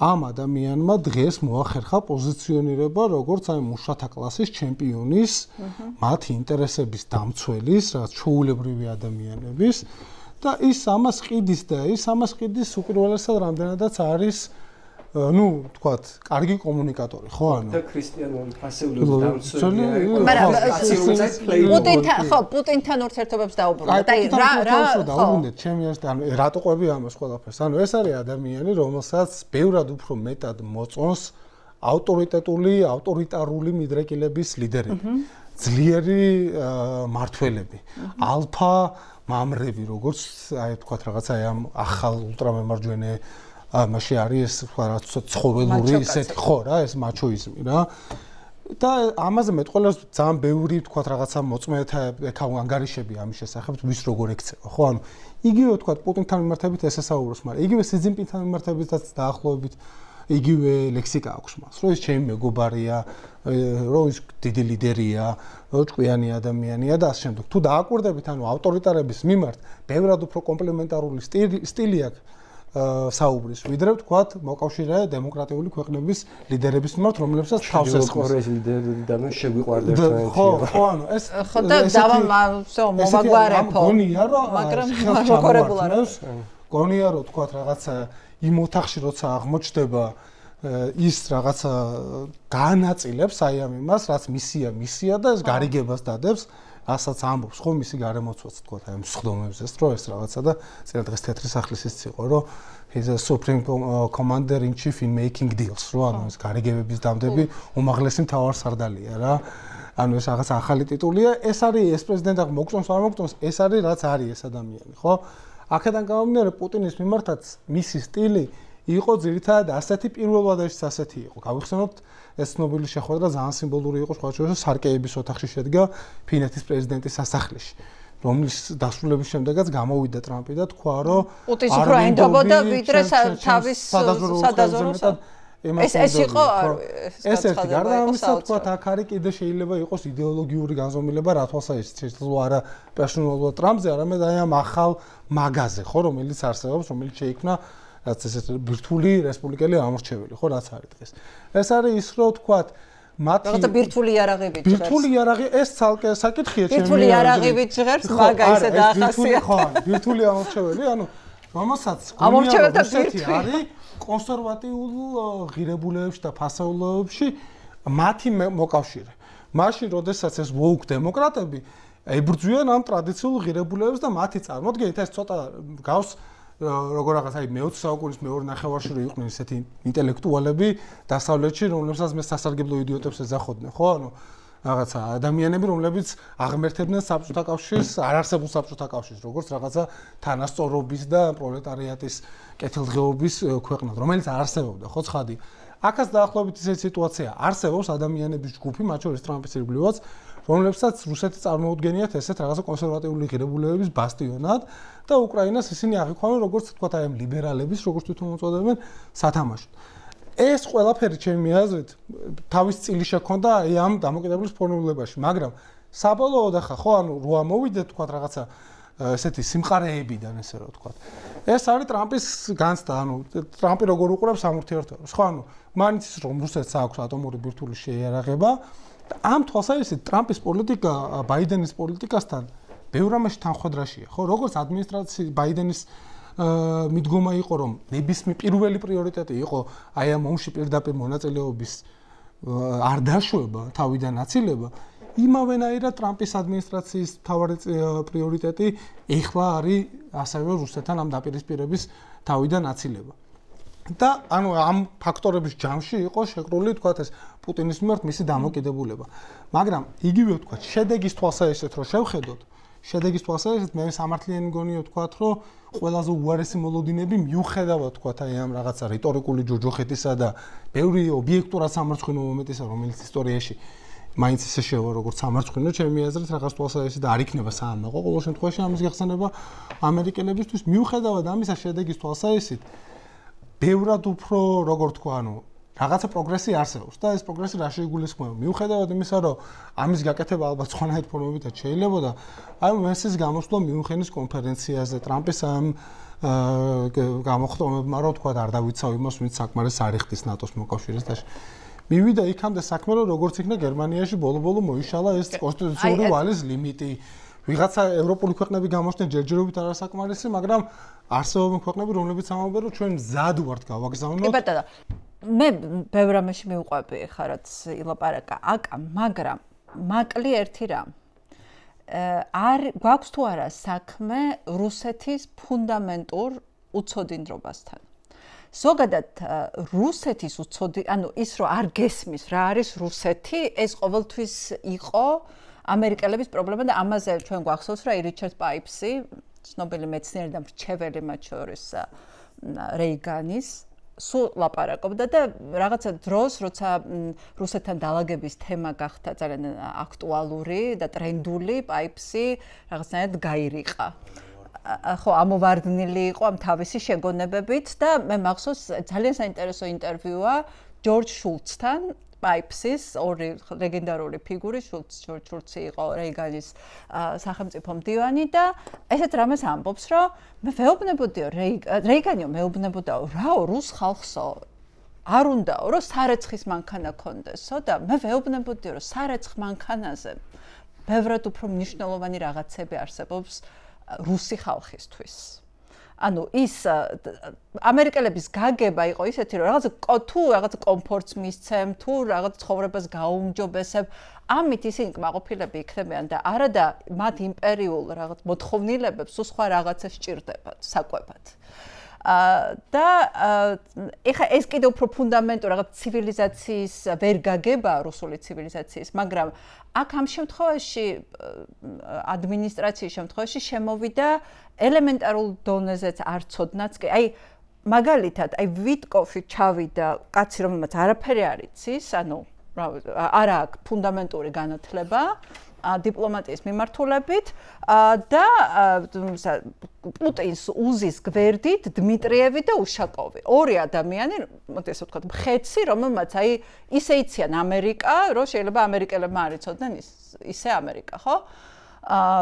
და ძალიან ბევრი ძალიან ბევრი ყოფილი მაღალჩინოსანი ამბობდა ამაზე კომენტირებისას რომ როგორ რუსეთთან რომ მიდიხარ სალაპარაკო და პუტინთან აი მართლა მხეცები უნდა გაუშვა რომლებმაც არა მხოლოდ რუსეთი იციან და პუტინი იციან ძალიან კარგად არამედ ენაც ძალიან კარგად იციან რომ ეს ნიუანსები არ გამორჩეს აი ეს იყო თუ არის თუ არა ერთ-ერთი ფუნდამენტური პრობლემა აკას მსგავსად მე ცოტა შორიდან უნდა დავიწყო პასუხი იმიტომ რომ ჩემთვის ძალიან მნიშვნელოვანი საკითხია ამ თემაზე არაერთი სტატია მაქვს დაწერილი რომ ძალიან დიდი ისტორია აქვს რუსეთმცოდნეობას დასავლეთში და რუსეთის არასწორად გაგებას. ძალიან ხშირად ყველაზე უფრო დიდი უვიცობით რუსეთის და საბჭოთა კავშირის მიმართ გამოირჩეოდნენ ადამიანები, რომლებსაც ყველაზე დიდი პასუხისმგებლობა ჰქონდა და თითქოს უნდა ყოფილიყვნენ ექსპერტები. აი მაგალითად ფრანკლინ დელანო რუზველტის ელჩი საბჭოთა კავშირში 30-იან წლებში, 36, 37, 38 წლებში ვინმე დეივისი რომელიც ვიტკოფის მსგავსად იყო ბიზნესიდან, იყო რუზველტის საპრეზიდენტო კამპანიის ერთ-ერთი დამფინანსებელი. რუზველტმა დანიშნა ელჩად მოსკოვში პერიოდში, როდესაც ეს ელჩი შეესწრო დიდ სისხლიან რეპრესიებს. სახში დაბრუნების შემდეგ ჯოზეფ დევისმა დაწერა წიგნი მისია მოსკოვში. და ეს წიგნი წარმოადგენდა სტალინიზმის ქებადიდებას. ამ დროს არ იყო შემახსენე თუ მეშლება ასევე ნიუ-იორკ ტაიმსის ჟურნალისტი, რომელიც ჰოლოდომორის ეს მანამდე იყო. ეს 22-23 წლებში იყო და დევისი იყო 26-27-28 წლებში. ზუსტად აი ჟურნალისტი საოცარ ამბებს რო წერდა. პულიცერი აიღო და მე ჩამოართვეს. ხო, ბატონმა დევისმა ძალიან დიდ წარმატებას მიაღწია ამ წიგნით, ის იქცა ბესტსელერად და 53 წელს ფილმიც გადაიღო ჰოლივუდმა ამ წიგნის მიხედვით, მაგრამ ეს არ იყო ცალკეული ხმა ვიღაცა ერთი სულელის. ზოგადად რუზველტი და ბევრი ამერიკელი მემარცხენე ფრთაზე საბჭოთა კავშირს უწოდებდა არც მეტი არც ნაკლები რეფორმირებულ საზოგადოებას, რომელთანაც შეერთებულ შტატებს უფრო მეტი ჰქონდა საერთო ვიდრე იმპერიალისტურ ბრიტანეთთან და საფრანგეთთან. პირადად რუზველტი სტალინს უფრო ენდობოდა და უფრო მეტი პატივისცემით ექცეოდა მათ საერთო შეხვედრებზე ვიდრე რუზველტს. შესაძლოა მისი მემარცხენე მიმართულებების გამო, ხო? მაგრამ ეს ზოგადად იყო დასავლეთის ერთგვარი ტენდენცია ახსენა სასარგებლო იდიოტების მთელი არმია არსებობდა და არა მარტო შეერთებულ შტატებში, სადაც ჰქონდათ აი მართლა ილუზია, რომ საბჭოთა კავშირი იყო სოციალიზმის პოლიგონი, რომელიც გზას გავკვალავდა დანარჩენ ცივილიზებულ სამყაროს უფრო სამართლიანი, უფრო სწორი საზოგადოების მშენებლობისკენ. სხვათა შორის, აქვე აუცილებლად ესეც უნდა გავიხსენოთ, ძალიან საინტერესო ინტერვიუა სტივენ კოტკინთან ამ თემაზე, რომელიც ამბობს, რომ სანამ არ გამოვიდა სოლჟენიცინის არქიპელაგ გულაგი, მანამდე დასავლეთში ყველა სჯეროდა, რომ საბჭოთა კავშირი იყო რაღაცა ახალი სიახლე საზოგადოებრივი აი რეფორმირებული საზოგადოება. ეხლა გაგრძელება აქვს ამ ისტორიას და კავშირი აქვს ტრამპთან. ეხლა რა კავშირი აქვს ტრამპთან ამ ისტორიას? ის რომ ჯოზეფ დევისი იყო ძალიან წარმატებული ბიზნესმენი, ბანკირი და ჰქონდა უზარმაზარი მამული. რომელიც შეიძინა ბატონმა ტრამპმა. შეიძინა თავის საგვარეულო გერბთან ერთად, რომელიც ჯოზეფ დევისმა წინაპრებისგან კი არ მიიღო, თვითონ დაახატინა ვიღაცა დიზაინერს. არც მეტი, არც ნაკლები ტრამპის დღევანდელი გერბი არის იმ ჯოზეფ დევისის გერბი, რომელსაც ერთადერთი ელემენტი შეუცვალა. და ეს არის დევიზი, მოგეხსენებათ საგვარეულო გერბებს აქვს დევიზი. ჯოზეფ დევისის გერბის დევიზი ჟღერდა როგორც ინტეგრიტას, ანუ ღირსება, პატიოსნება. პატიოსნება ხო ტრამპთან ძალიან გულთან ახლო არ იყო და ამიტომ მან ჩაანაცვლა დევიზი და თქვენ თვითონ გამოიცანეთ რომ რა თქმა უნდა, ეხლა დევიზად იქ წერია ტრამპ. აი ეს არის ისტორიის გაგრძელება. ეხლა დღევანდელი რეალობა ზუსტად ისევე როგორც გასული წლების მემარცხენე სასარგებლო იდიოტებს ჰქონდათ ილუზიები საბჭოთა კავშირის მიმართ, დღევანდელ მემარჯვენე სასარგებლო იდიოტებს წარმოუდგენიათ მრავალს ბოდიში მათთან, მაგრამ რეალობას ვერ გავექცევით.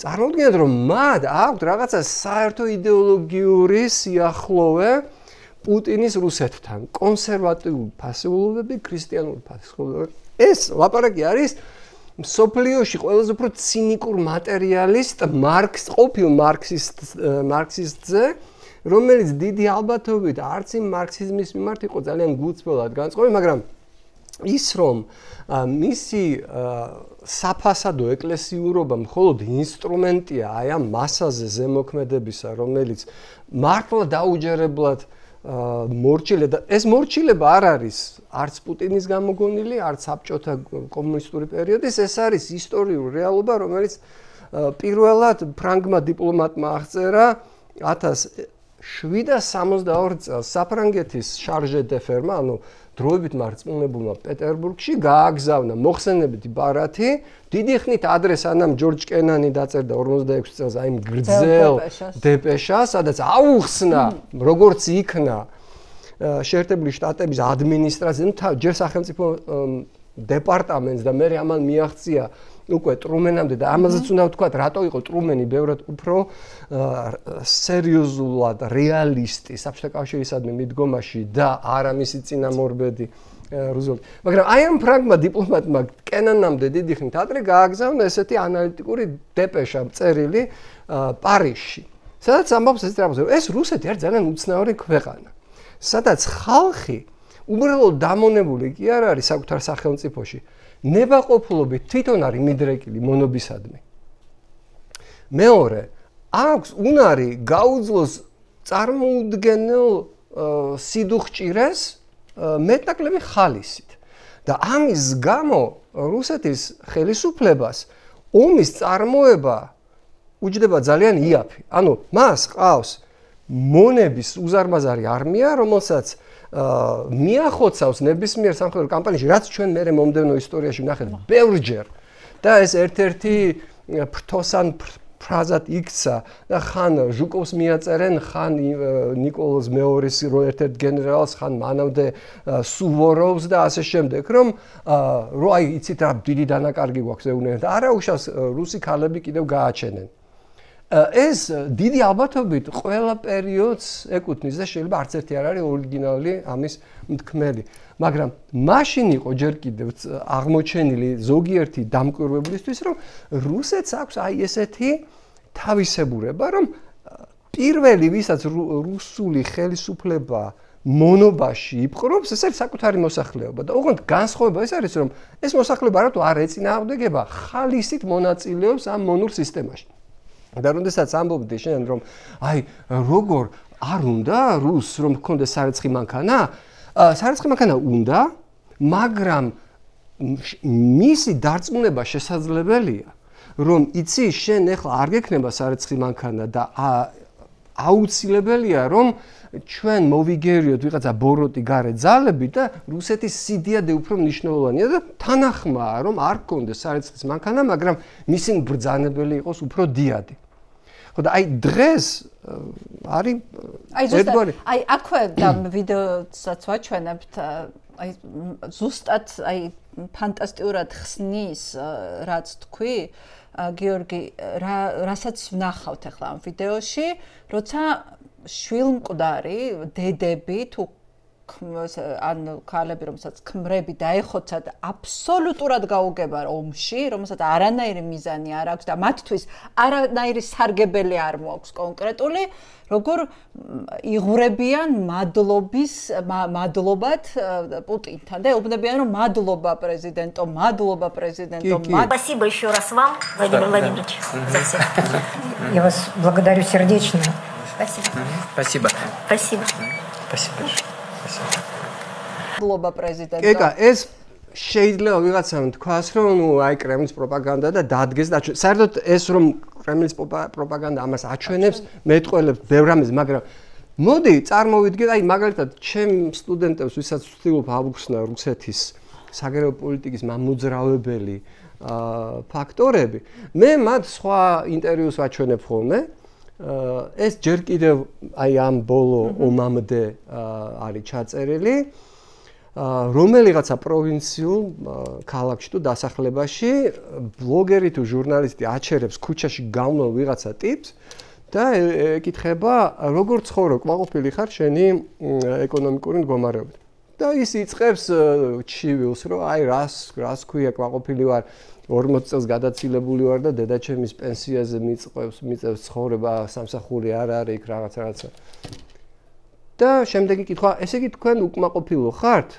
პუტინის პოლიტიკით ეს აფიქრდება და პასუხობს რომ იცი რა ეკონომიკურ საკითხებში ნამდვილად ვერ არის კარგად მაგრამ აი პუტინმა რაც გააკეთა არის აბსოლუტურად სწორი საერთაშორისო მასშტაბით რომ ჩვენს მიმართ პატივისცემა არა პატივისცემა უნდა ეშინოს სიტყვით ამბობს რომ პატივისცემა აღდგა რომ ჩვენი ეშინიან ანუ ის პატივისცემაში გულისხმობს შიშს და რომ სწორია რომ ჩვენი უნდა ეშინოდეთ და მე ეკითხება ეს ჟურნალისტი რომ მაშინ რომელი უფრო მნიშვნელოვანია საშინაო პოლიტიკა როდესაც ეს მოქმედებს ჩვენ სამუშაო ადგილზე კეთილდღეობაზე პენსიაზე გზაზე და რაღაცაზე თუ საგარეო პოლიტიკა საგარეო პოლიტიკა უფრო მნიშვნელოვანია, ჩვენი სახელმწიფო უნდა იყოს დიადი. ანუ ის თანახმა, რომ იცხოვროს სადღაც აი ამ დამპაო ვითარებაში, სადაც აღარ არის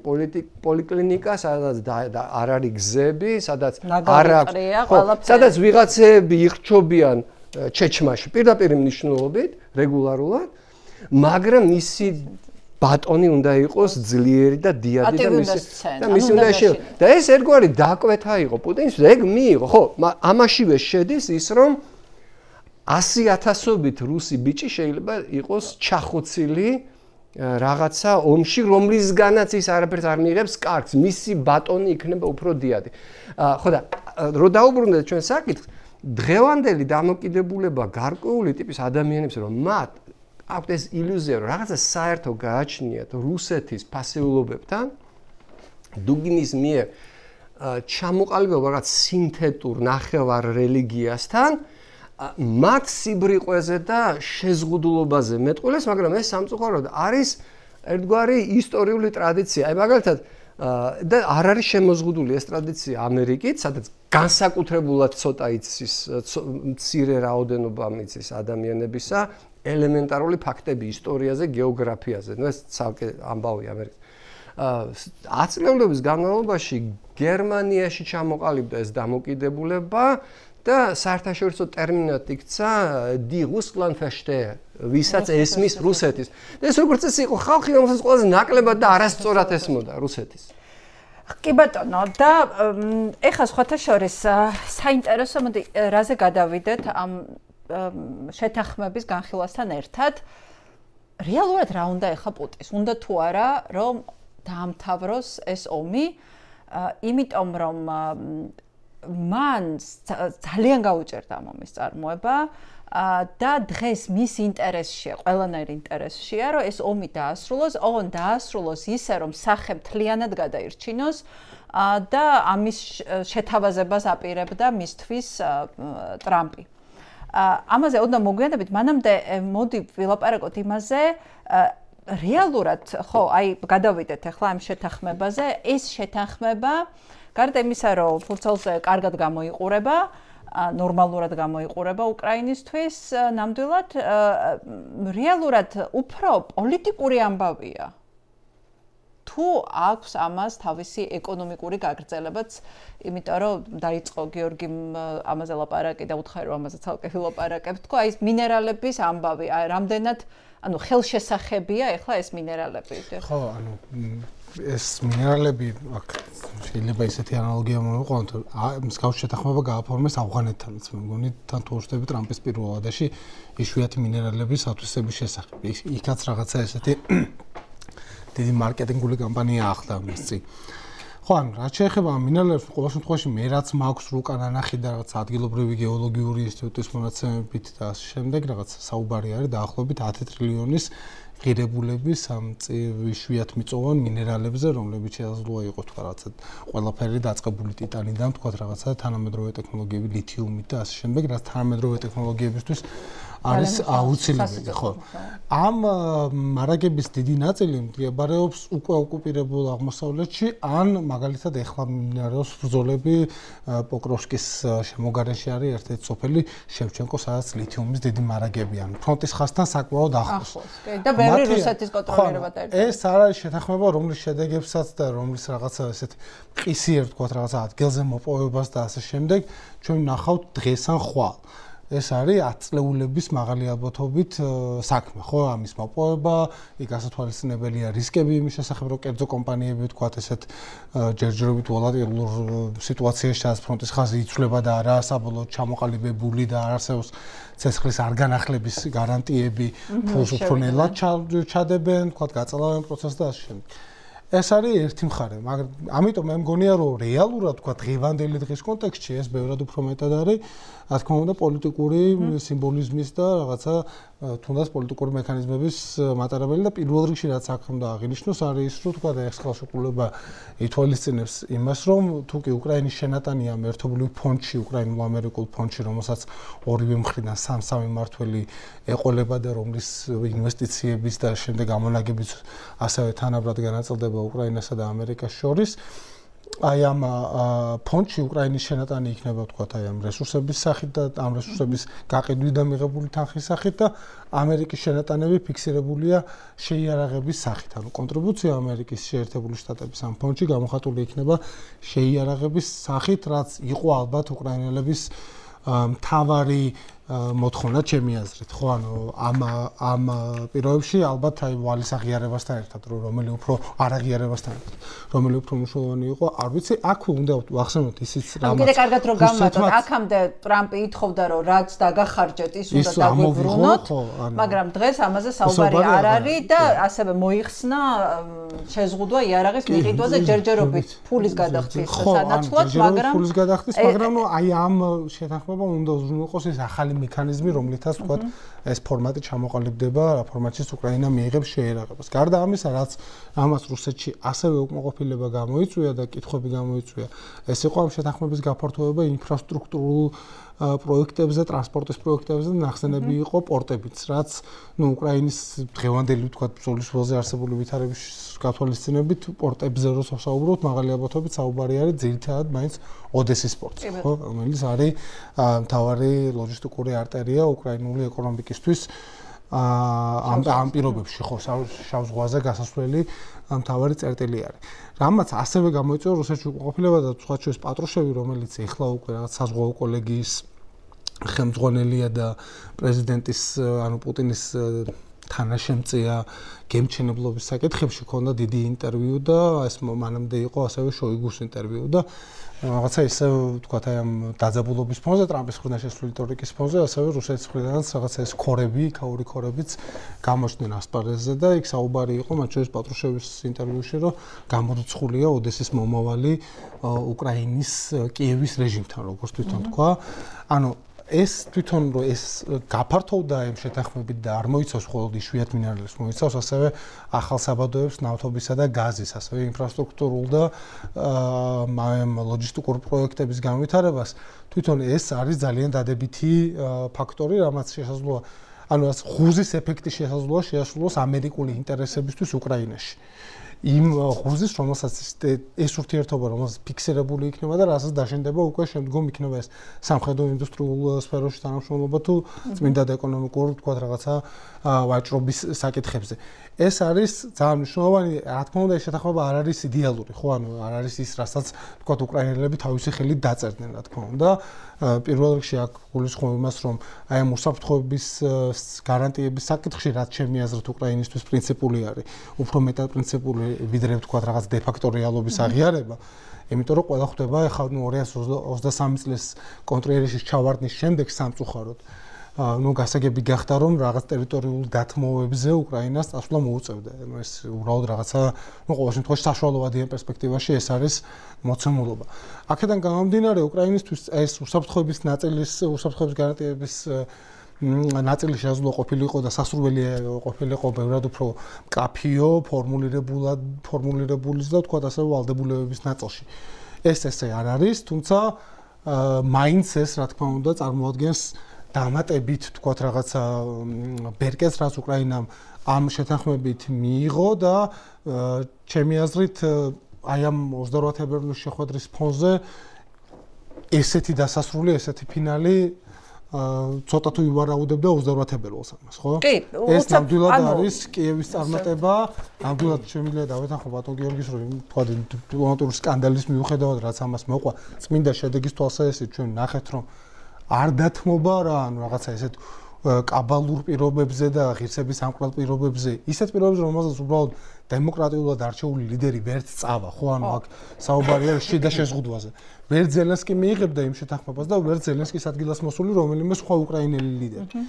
აქედან გამომდინარე, აი ეს არის რა თქმა უნდა, ესეთი ძალიან დიდი წარმატება, ეს არ არის შესაძლოა საკმარისი თქვა უკრაინის უსაფრთხოების გარანტიებისთვის, ნამდვილად არ არის საკმარისი, მაგრამ ეს არის კარგი ბაზა, რომელიც შესაძლოა დაედოს თქვა რა ახალ გრძელვადიან დარეგულირების ფორმატ საფუძვლად იმ შემთხვევაში, ოღონდ თუ კი ამერიკელები ან ჩვენ ჯერჯერობით მე მაინც ვერ ვხედავთ რას, აი ამ შეკავების ელემენტს, ხო, რუსეთის შეკავების ელემენტს. ხო, თუმცა ეს არის ძალიან მნიშვნელოვანი. თუ კი რუსეთს არ ექნა რაც ეწოდება დიპლომატიურ ენაზე სლენგზე send in line, ხო, ანუ ეს გახაზვა თქვა რაღაცა, ხო, line in send, ხო, პოდიშკი შემეშალა. ანუ ეს უნდა მოხდეს რაღაცნაირად, ეს შესაძლოა იყოს ფიქსირებული თქვა იგივე ევროპელი სამშვიდობოების გაგზავნით და ასევე თქვა რაღაცა ნატოს მეხუთე პუნქტის მოგვარი. ოღონდ თავარია ამ შემთხვევაში ჩამოყალიბდეს აი ამერიკის პოზიცია, ხო? მიიღოს ამ პოზიციამ ინსტიტუციონალიზაცია. ხო, ხასიათი და მე შთაბეჭდილება დამჩა, ბესეთმა ისეთი განცხადება გააკეთა, რომ აი ერთი სული ქონდათ კონკრეტულ პირებს, ვინც ერკვევა. ნუ ლინციგრემი ნამდვილად მათ შორის არის, რომელსაც უკვე დარეგისტრირებული აქვს კანონპროექტი და გუშინ თქვა რომ 72 სენატორი უჭერს მხარს, რომ 500%-იანი ტარიფები დავაწესოთ. ანუ ზუსტად მაგის თქვაც მინდოდა, რომ არიან იქ ადამიანები ძალიან ბევრი რესპუბლიკურ პარტიაში, რომ ელოდებოდნენ ამ მომენტს, ანუ თითქოს რაც ვერაუჯანყდებოდნენ ტრამპს, ელოდებოდნენ რომ როდის გაივლიდა ეს პერიოდი, ხა ბესეტმა ისეც თქვა, რომ royal flash-ი გადასცაო ზელენსკისო ტრამპმა და ეხლა ამითო შეუძლია მივიდესო რუსეთის ხელმძღვანელებთანო და უთხრას რომ ამერიკელი და უკრაინელი ხალხის მიზნებს შორის არანაირი სხვაობა არ არის. ძალიან მკაფიო განცხადება და რაც თქვი რომ უკვე იგივე ჩვენს მიერ ნახსენები ლინცი გრემი ერთ-ერთი ინიციატორია და ბევრი შეუერთა რომ აი რუსების მიმართ განსაკუთრებით ამ წავე გადაწყვეტ ზომების მიღებას აპირებს. ანუ რაღაცა დაიძრას ამერიკული მოდიშგიხტი აი ეს ჩავამატე უბრალოდ და მორჩები. ანუ აი ამ ნაწილში ჩვენ რაზეც საუბრობთ რომ თქვა რაც გამკაცრება და ეს ზეწოლის ბერკეტები რაც არის აქ უნდა ითქვას რომ აი მოლოდინები სწორად უნდა მოხდეს მოლოდინების კალიბრაცია რა თვალსაჩინო. რეალურად თუ ჩვენ შევხედავთ არც ისე ბევრი ეკონომიკური ბერკეტი არის დარჩენილი რომლის გააქტიურებაც დონალდ ტრამპს შეუძლია. კი რა თქმა უნდა იქ რაღაცა რუსული ნავთობის ყიდველებზე ტარიფების დაწესება, საბანკო სექციების გამკაცრება და ასე. ეს ყველაფერი კიდევ უფრო გაართულებს რუსეთის ეკონომიკურ უკრაინის დახმარება. ეს არის ხო ანუ თუ ჩვენ ვერ ვნახეთ შემოტრიალება აი ამ პრინციპულ საკითხზე რომ ადმინისტრაცია იტყვის რომ თქვენ უნდა გაიაზროთ კრემლში რომ ვერ გაიმარჯვებთ ამ ომში, იქიდან გავაბნია რომ ჩვენ უკრაინას მივცემთ ყველა იმში. ამ ელემენტის გარეშე ტრამპის ადმინისტრაციას არ აქვს პოტენციალზე ზეწოლის რეალური ბერკეტი. პირველი საერთოდ უკრაინის ადგილას მე თავად ვიქნებოდი ინიციატორი ტრამპის ადვოკატად არ გადავდივარ, უბრალოდ და შევაბრუნო ლოგიკა. იმიტომ რომ ეს შეთანხმება უკრაინისთვისაც აუცილებელია, თუ არც აქვს ესეთი რეალობა, რომ აი არის ადმინისტრაცია, რომელიც ამბობს, რომ ყველაფერი არის დათვლით და მე თუ არ მიხდი რაღაცა ანაზღაურებას, არაფერი არ უნდა გაგიკეთო. ამ ასეთ ვითარებაში აი შეთანხმება, რომელიც შეერთებულ შტატებს ასე ვთქვათ, აკავშირებს უკრაინასთან რაღაცა ინტერესით, პირველ რიგში უკრაინის ინტერესშია. მეორე, ცალკე ტექნიკური საკითხები აქვს უამრავი. შეფასება მეც მსმენია რაღაცა 10 ტრილიონი, მაგრამ ეგრე ვთქვათ, არსებობს ციური სხეულები, რომლებიც მოძრაობენ სადღაც და ზედ არის იქ არ ვიცი სხვადასხვა მინერალების თუ მეტალების რაღაცა წარმოუდგენელი რაოდენობა, მაგრამ ხო, რამდენად პრაქტიკულია და რეალისტური არის მოგონება. იმიტომ რომ ის ზუსტად ვიცით, რომ იმის მოპოვება, რაც უკრაინაში პოტენციურად არის, ჩვენ ვსაუბრობთ თან არა 100%-იან, სადაც დასაწყობებული ხო არ არის, არა, ეს არის გეოლოგიური დაზვერვის მონაცემები. რომელიც არ არის 100%-ით იგივე, რაც აი ხვალ რომ წამოიღო და სადღაც ჩატვირთო მატარებელში და გააგზავნო, ხო? უზარმაზარი ინვესტიცია ჭირდება. შესაბამისად, ესეთი შეთანხმება უკრაინისთვის ძალიან მნიშვნელოვანია, რომ შეერთებული შტატები ტრამპის ადმინისტრაციამ დავაზუსტოთ. რომ ტრამპის ადმინისტრაცია იყო სტრატეგიულად დაინტერესებული უკრაინის იარაღის მიწოდებაში და უკრაინის მიერ სუვერენიტეტის შენარჩუნებაში.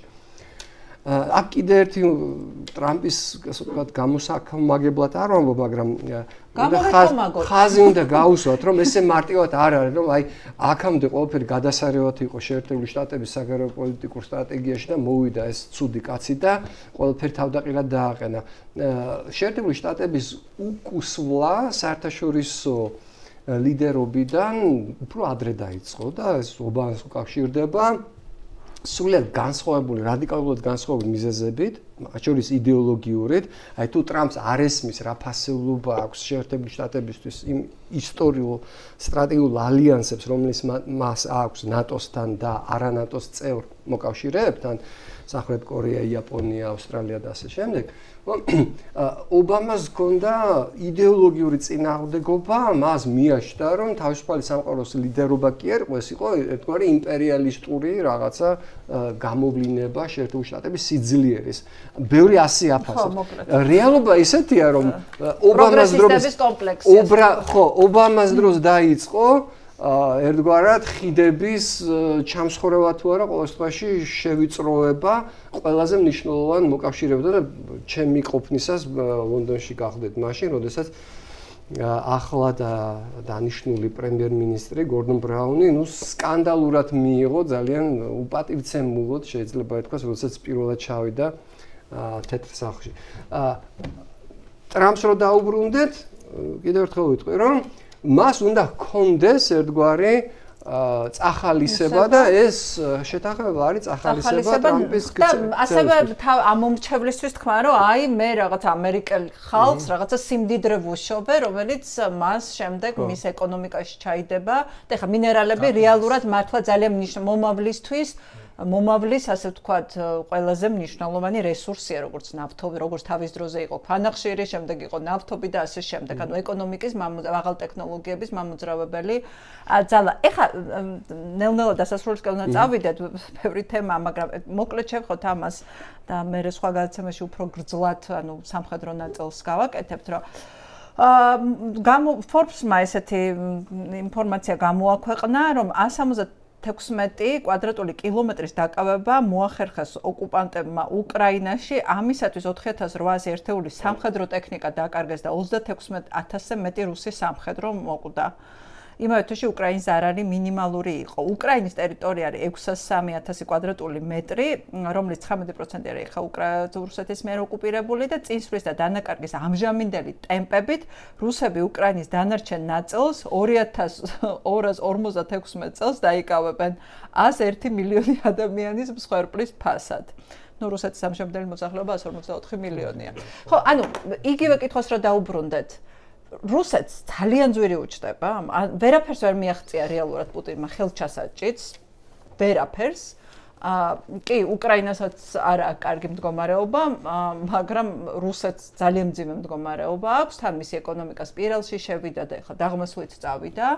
და ის ვეღარ მით უმეტეს თუ ნავთობის ფასი ხო ის იგივე ნიშნულზე დაეცა ის ვეღარ შეძლებს ომის დაფინანსებას ძალიან გაუჭირდება და მის ინტერესში ხა ეკონომისაც ქონდა ვრცელი მიმოხილვა ამაზე რომ მის ინტერესშია რომ დაამთავროს ომი მაგრამ რასაკვირველია მას უნდა სახის შენარჩუნება კი ანუ ეს ხა თუ წარმოვიდგენთ ისეთ პირობებს რომ პუტინი იღებს დენაციფიკაციას დემილიტარიზაციას რაღაცა საერთაშორისო აღიარებას ამ ოკუპირებული ტერიტორიების და შემდეგ რატომაც არა დაამთავრებდა ხო ანუ იგივე ეს ომიც ხო ესე იყო ჩაფიქრებული რომ რეალურად გასროლის გარეშე უნდა და ომში გამარჯვება სტრაფი დეკაპიტაციით უკრაინის სახელმწიფო მთავრობის და შემდეგ რაღაცა ნუ ყირიმის მაგვარი რაღაცა ესეთი ცოტა ესეთი მასობრივი მასირებული რაღაცა სახელმწიფო გატრიალების სცენარი იყო ხო რეალურად სამხედრო გეგმას რო დავხილოთ სპეცოპერაციის სცენარი სპეცოპერაციის სცენარი იყო რა თქმა უნდა მისთვის ეს უფრო სასურველი იქნება რომ თუ ესე მიაღწევს მაგრამ აქ მე მგონია რომ რამდენიც არ უნდა მოინდომოს პუტინმა რომ გაუგოს ტრამპმა რომ გაუგოს პუტინს და რაღაც შეთავაზოს აქ არის რაღაცა ბუნებრივი თქვა სივრცე არის შეზღუდული ხო ანუ ნებისმიერ შემთხვევაში ჩვენ ახლა პირველი თვის განმავლობაში თვეების განმავლობაში ხედავდით წინააღმდეგობებს უკრაინასა და ამერიკულ ადმინისტრაციას შორის იქიდან გამომდინარე რომ საუბარი ძირითადად მიდიოდა ამ ადმინისტრაციას შორის და ეს წინააღმდეგობები ზედაპირზე ამოდიოდა და ჩანდა ჩვენ ვხედავდით ამ წინააღმდეგობებს, იმიტომ რომ რუსეთთან რეალურად საგნობრივი საუბარი არც ქონიათ. ხო, ახლა იგივე ვიტკოფის ვიზიტებზეც 4-ჯერ ჩავიდა, 3 საათიანი ვიზიტი ქონდა თითო ჩასვლაზე. ბოლო ჩასვლაზე როგორც შენახსენია, ჩავიდა თვითონ მარტო და იქეთ იჯდა უშაკოვი, დიმიტრიევი, პუტინი და სარგებლობდა რუსთა მთარგმნელების მომსახურებით. ხო, რაღაც ასევე დიპლომატიური პროტოკოლის რაღაცა წარმოუდგენელი ისაა, ხო, რაღაცა უგულებელყოფა. ანუ აქაც ეხლა გადავდივართ იმ ეტაპზე, როცა ეს უთანხმოებები პუტინსა და პუტინის ინტერესებს და ხედვებს და ტრამპის ინტერესებს შორის ამოდის ზედაპირზე და ხდება ხელშესახები და შესამჩნევი. აქედან გამომდინარე ხარ, რაც შეეხება უკრაინის მდგომარეობას, ხო ანუ ბოლო 5 თვის განმავლობაში უკრაინაში რუსეთის წინსვლის ტემპები მცირდებოდა. გასული თვე, ანუ აპრილი იყო პირველი თვე, როცა ეს ტრენდი დაირღვა და საუბარია იმაზე, რომ თქვათ, იგივე ჩრდილოკორეელ ჯარისკაცებს, რომელსაც მანამდე კურსკში ეყენებდნენ, გადმოისვრიან ახლა უკრაინაში და საუბარი არის, რომ დაიწყებენ ახალ, თქვათ, შეტევას. ხო, ნებისმიერ შემთხვევაში ეს ასეა, უკრაინას კვლავ აქვს პრობლემები, მათ შორის თქვათ, იგივე მობილიზაციის თვალსაჩინით. მდგომარეობა მძიმეა, მაგრამ არ არის კრიტიკული და ამის მიზეზი არის ის, რომ აი ამ გასულმა 3 წელმა ჩვენ გვაჩვენა, რომ რუსეთის არმიას უბრალოდ აღარ შეუძლია ესეთი ღრმა ზურგის გარღვევის ოპერაციების ორგანიზება. ის რაც მოხდა 2022 წლის თებერვალში, როცა რაღაცა ყირიმიდან ამოსულმა სამხედრო დაჯგუფებამ რაღაცა 100 კილომეტრი გაიარა 24 საათში, უბრალოდ ვეღარ მოხდება და ვეღარ ხდება 2022 წლის შემოდგომის შემდეგ. სტატისტიკა და ანალიზი ფრონტის ხაზის გვაჩვენებს, რომ საშუალოდ 10-დან 25 კილომეტრიან მონაკვეთში უკრაინის არმია ახერხებს რუსეთის არმიის გამოფიტვას, იმგვარად რომ რუსეთის არმია უკვე ვეღარ ითვისებს იმ ტაქტიკურ წარმატებას, ვეღარ ახერხებს ამ ტაქტიკურ წარმატების განვითარებას, გადაზრდას ოპერაციულ ან სტრატეგიულ ფაზაში, რომელიც მოიპოვა. ხო, ანუ იგივე თქვა რაღაც ტერიტორიას იკავებს რუსეთი, რა თქმა უნდა, მაგრამ ეს ტემპი არის წარმოუდგენელი, ამას ამ კონფლიქტს არ აქვს სამხედრო გადაჭრა, რასაც ამბობს კიდეც ხო ეს მარკო რუბიო და თქვა სხვა მაღალჩინოსნები.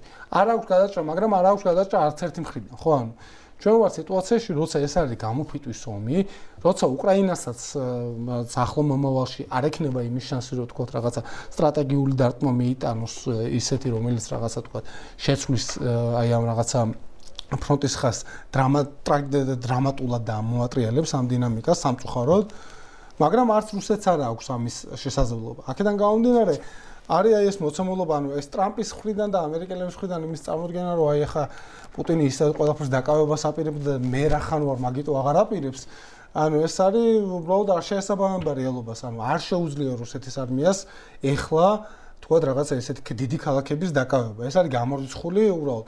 მეორე საკითხი ახლა თუ ამერიკის დახმარება გაჩერდა და თქვა რაღაცა შიგნით კიდე რაღაც ცუდი შეთანხმება მიიღეს ისეთი რომელიც თქვა არა კარგი იმაზე ვარ ტრენდზე ვარ და აქ დავრჩეთ სახელმწიფო ჩამოიშლება ეს სხვა საკითხია მაგრამ ამ 3 წელმა აჩვენა რომ უკრაინა არ არის ავღანეთი ხო ანუ პრინციპული სხვაობა რაც თქვენ აღნიშნეთ და რაც ბევრ ანალიტიკოს ეშლება ჩემი აზრით არის ეს უკრაინული სუბიექტურობის ნიველირება ეს ომი არის პირველ რიგში უკრაინის დამოუკიდებლობის ომი და მხოლოდ ამის შემდეგ შეიძლება იყოს განხილული როგორც ამერიკის და რუსეთის პროქსი ომი და ასე შემდეგ.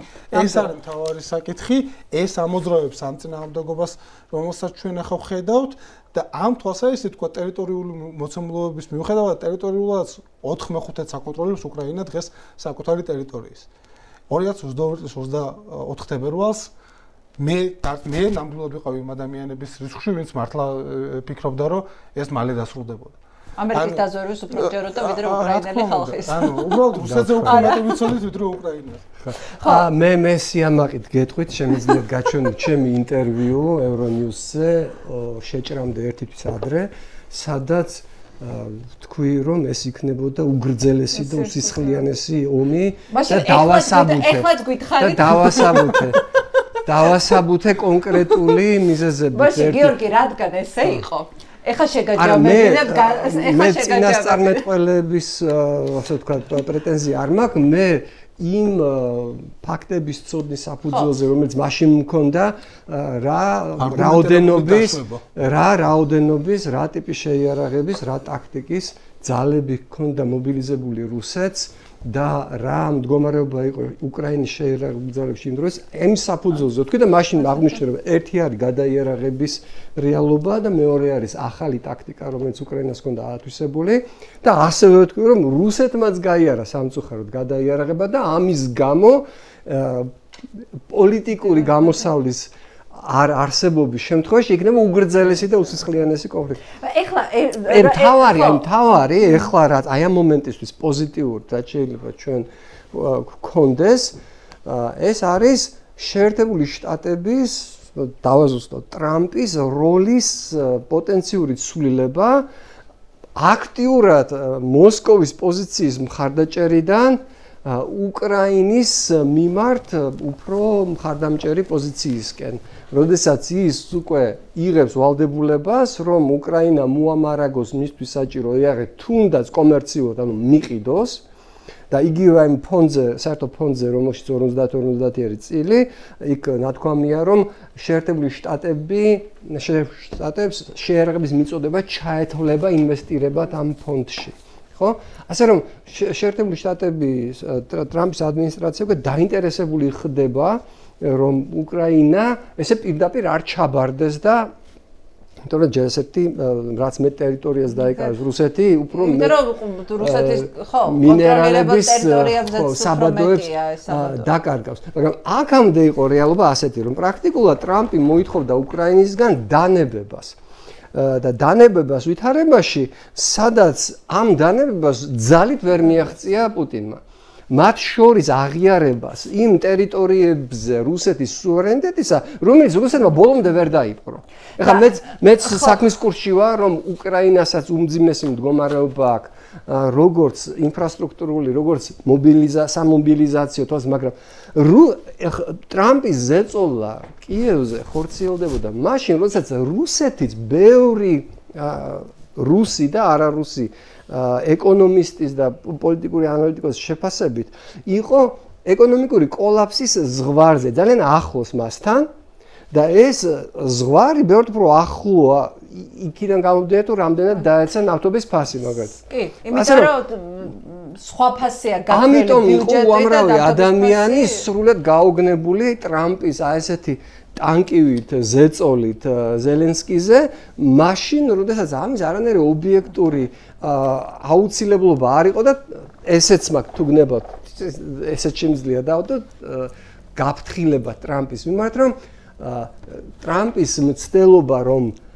იყოს დაუინტერესებელი შუამავალი რუსეთსა და უკრაინას შორის განწირულია ფიასკოს, იმიტომ რომ პირველ რიგში რუსეთი არ მიიღებს მას აი ამ ობიექტურ შუამავლად და ეს არ არის ამერიკის როლი და ვერ იქნება. შესაბამისად, ეხლანდელი მდგომარეობა არის ტრამპის ხელისუფლებაში მოსვლის მომენტიდან ყველაზე უფრო მისაღები და ნორმალური და ძალიან დიდი იმედია, რომ ის რაღაც ახალი სკანდალით, რაღაც სპეციალური აქტიური ზომებით რუსეთის მხრიდან არ შეიცვალა. ხო, მოკედა, გამოხმაურება არის ჯერჯერობით ის, რომ ტრამპი დაამარცხა Deep State-მა.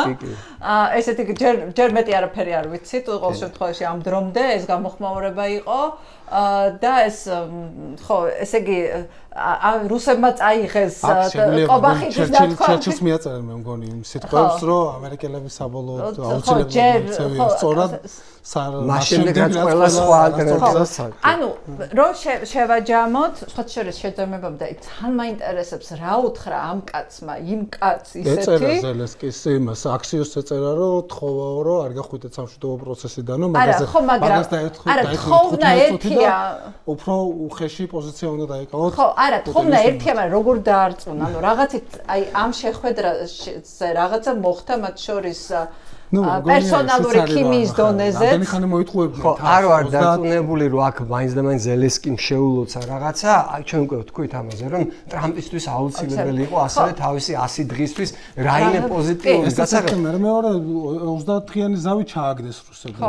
ანუ ესაც ხო დაინახეს ახლა 30-დღიანი ზავი ჩააგდეს, უკრაინას ხელი გადაუგრიხეს, უკრაინა პირველი რეალობა არის ასეთი დათვლათი. რუსებმა ჩააგდეს, კიდე რაღაც მე დიდ შეთანხმებაზე დაიწყეს საუბარი, ისიც ერთი საუკუნის განმავლობაში 100 დღის თავზე არც ერთ სხვა პრეზიდენტს არ ქონია ასეთი დაბალი მხარდაჭერის დონე. ეს არის მარტივი ფაქტი და რამდენიც არ უნდა იქოს ტრამპმა საკუთარ თავიდან უყვარს ეგ საქმე, აი მთელი გრძნები. ვერ დავუკარგავ. რომ ეს იყო ყველაზე მაგარი პირველი 100 დღე ისტორიაში რაღაცები იძახა.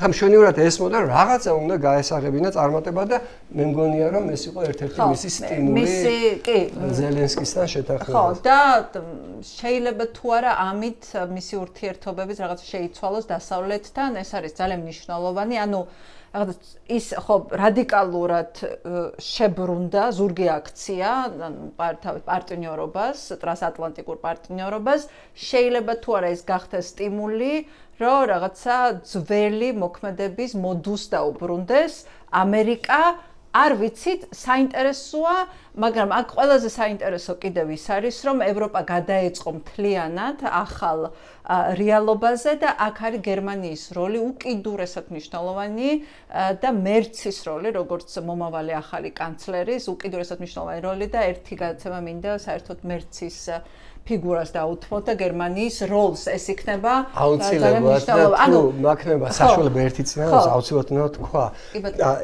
ახსენა კიდევაც საკანონდა ეს არის ერთ-ერთი ტიპიური უკვე გამცდარი ბრალდება ევროპისადმი მე უკვე ევროკავშირისადმი რომ აი ეს იყო მუქთახორა ამერიკული უსაფრთხოების ქოლგის ქვეშ ამერიკულ ლიდერობას ჩანაფიქრშივე ჰქონდა მასზე დამოკიდებული ევროპა.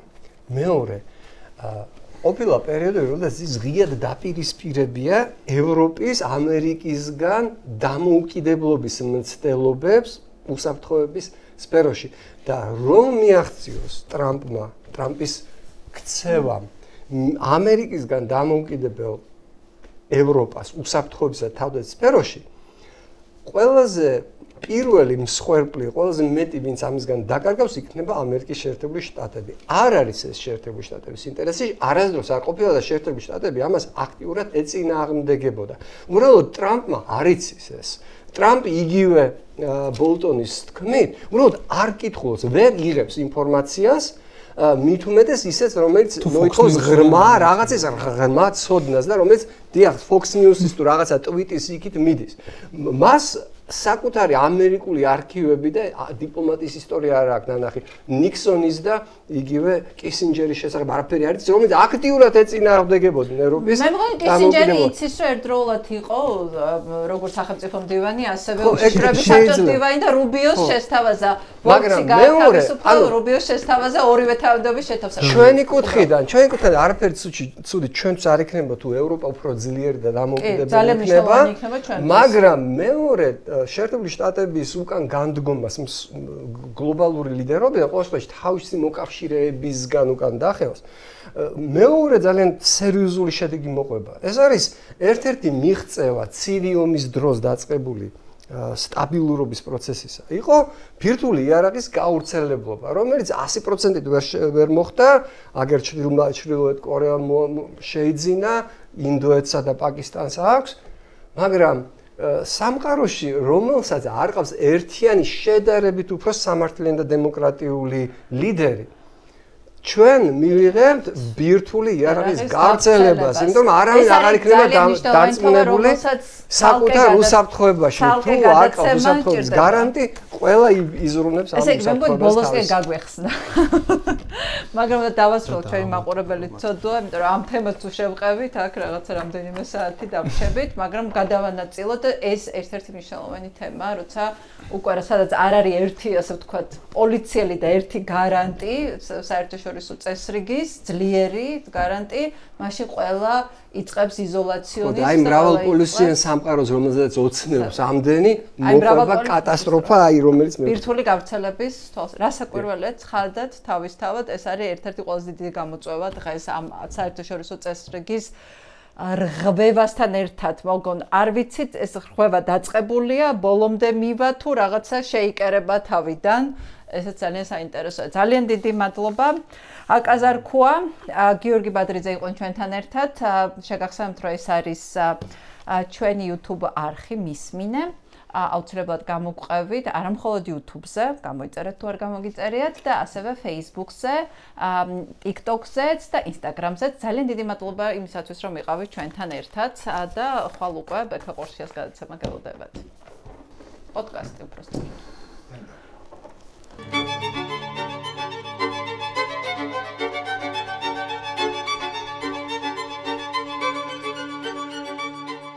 you.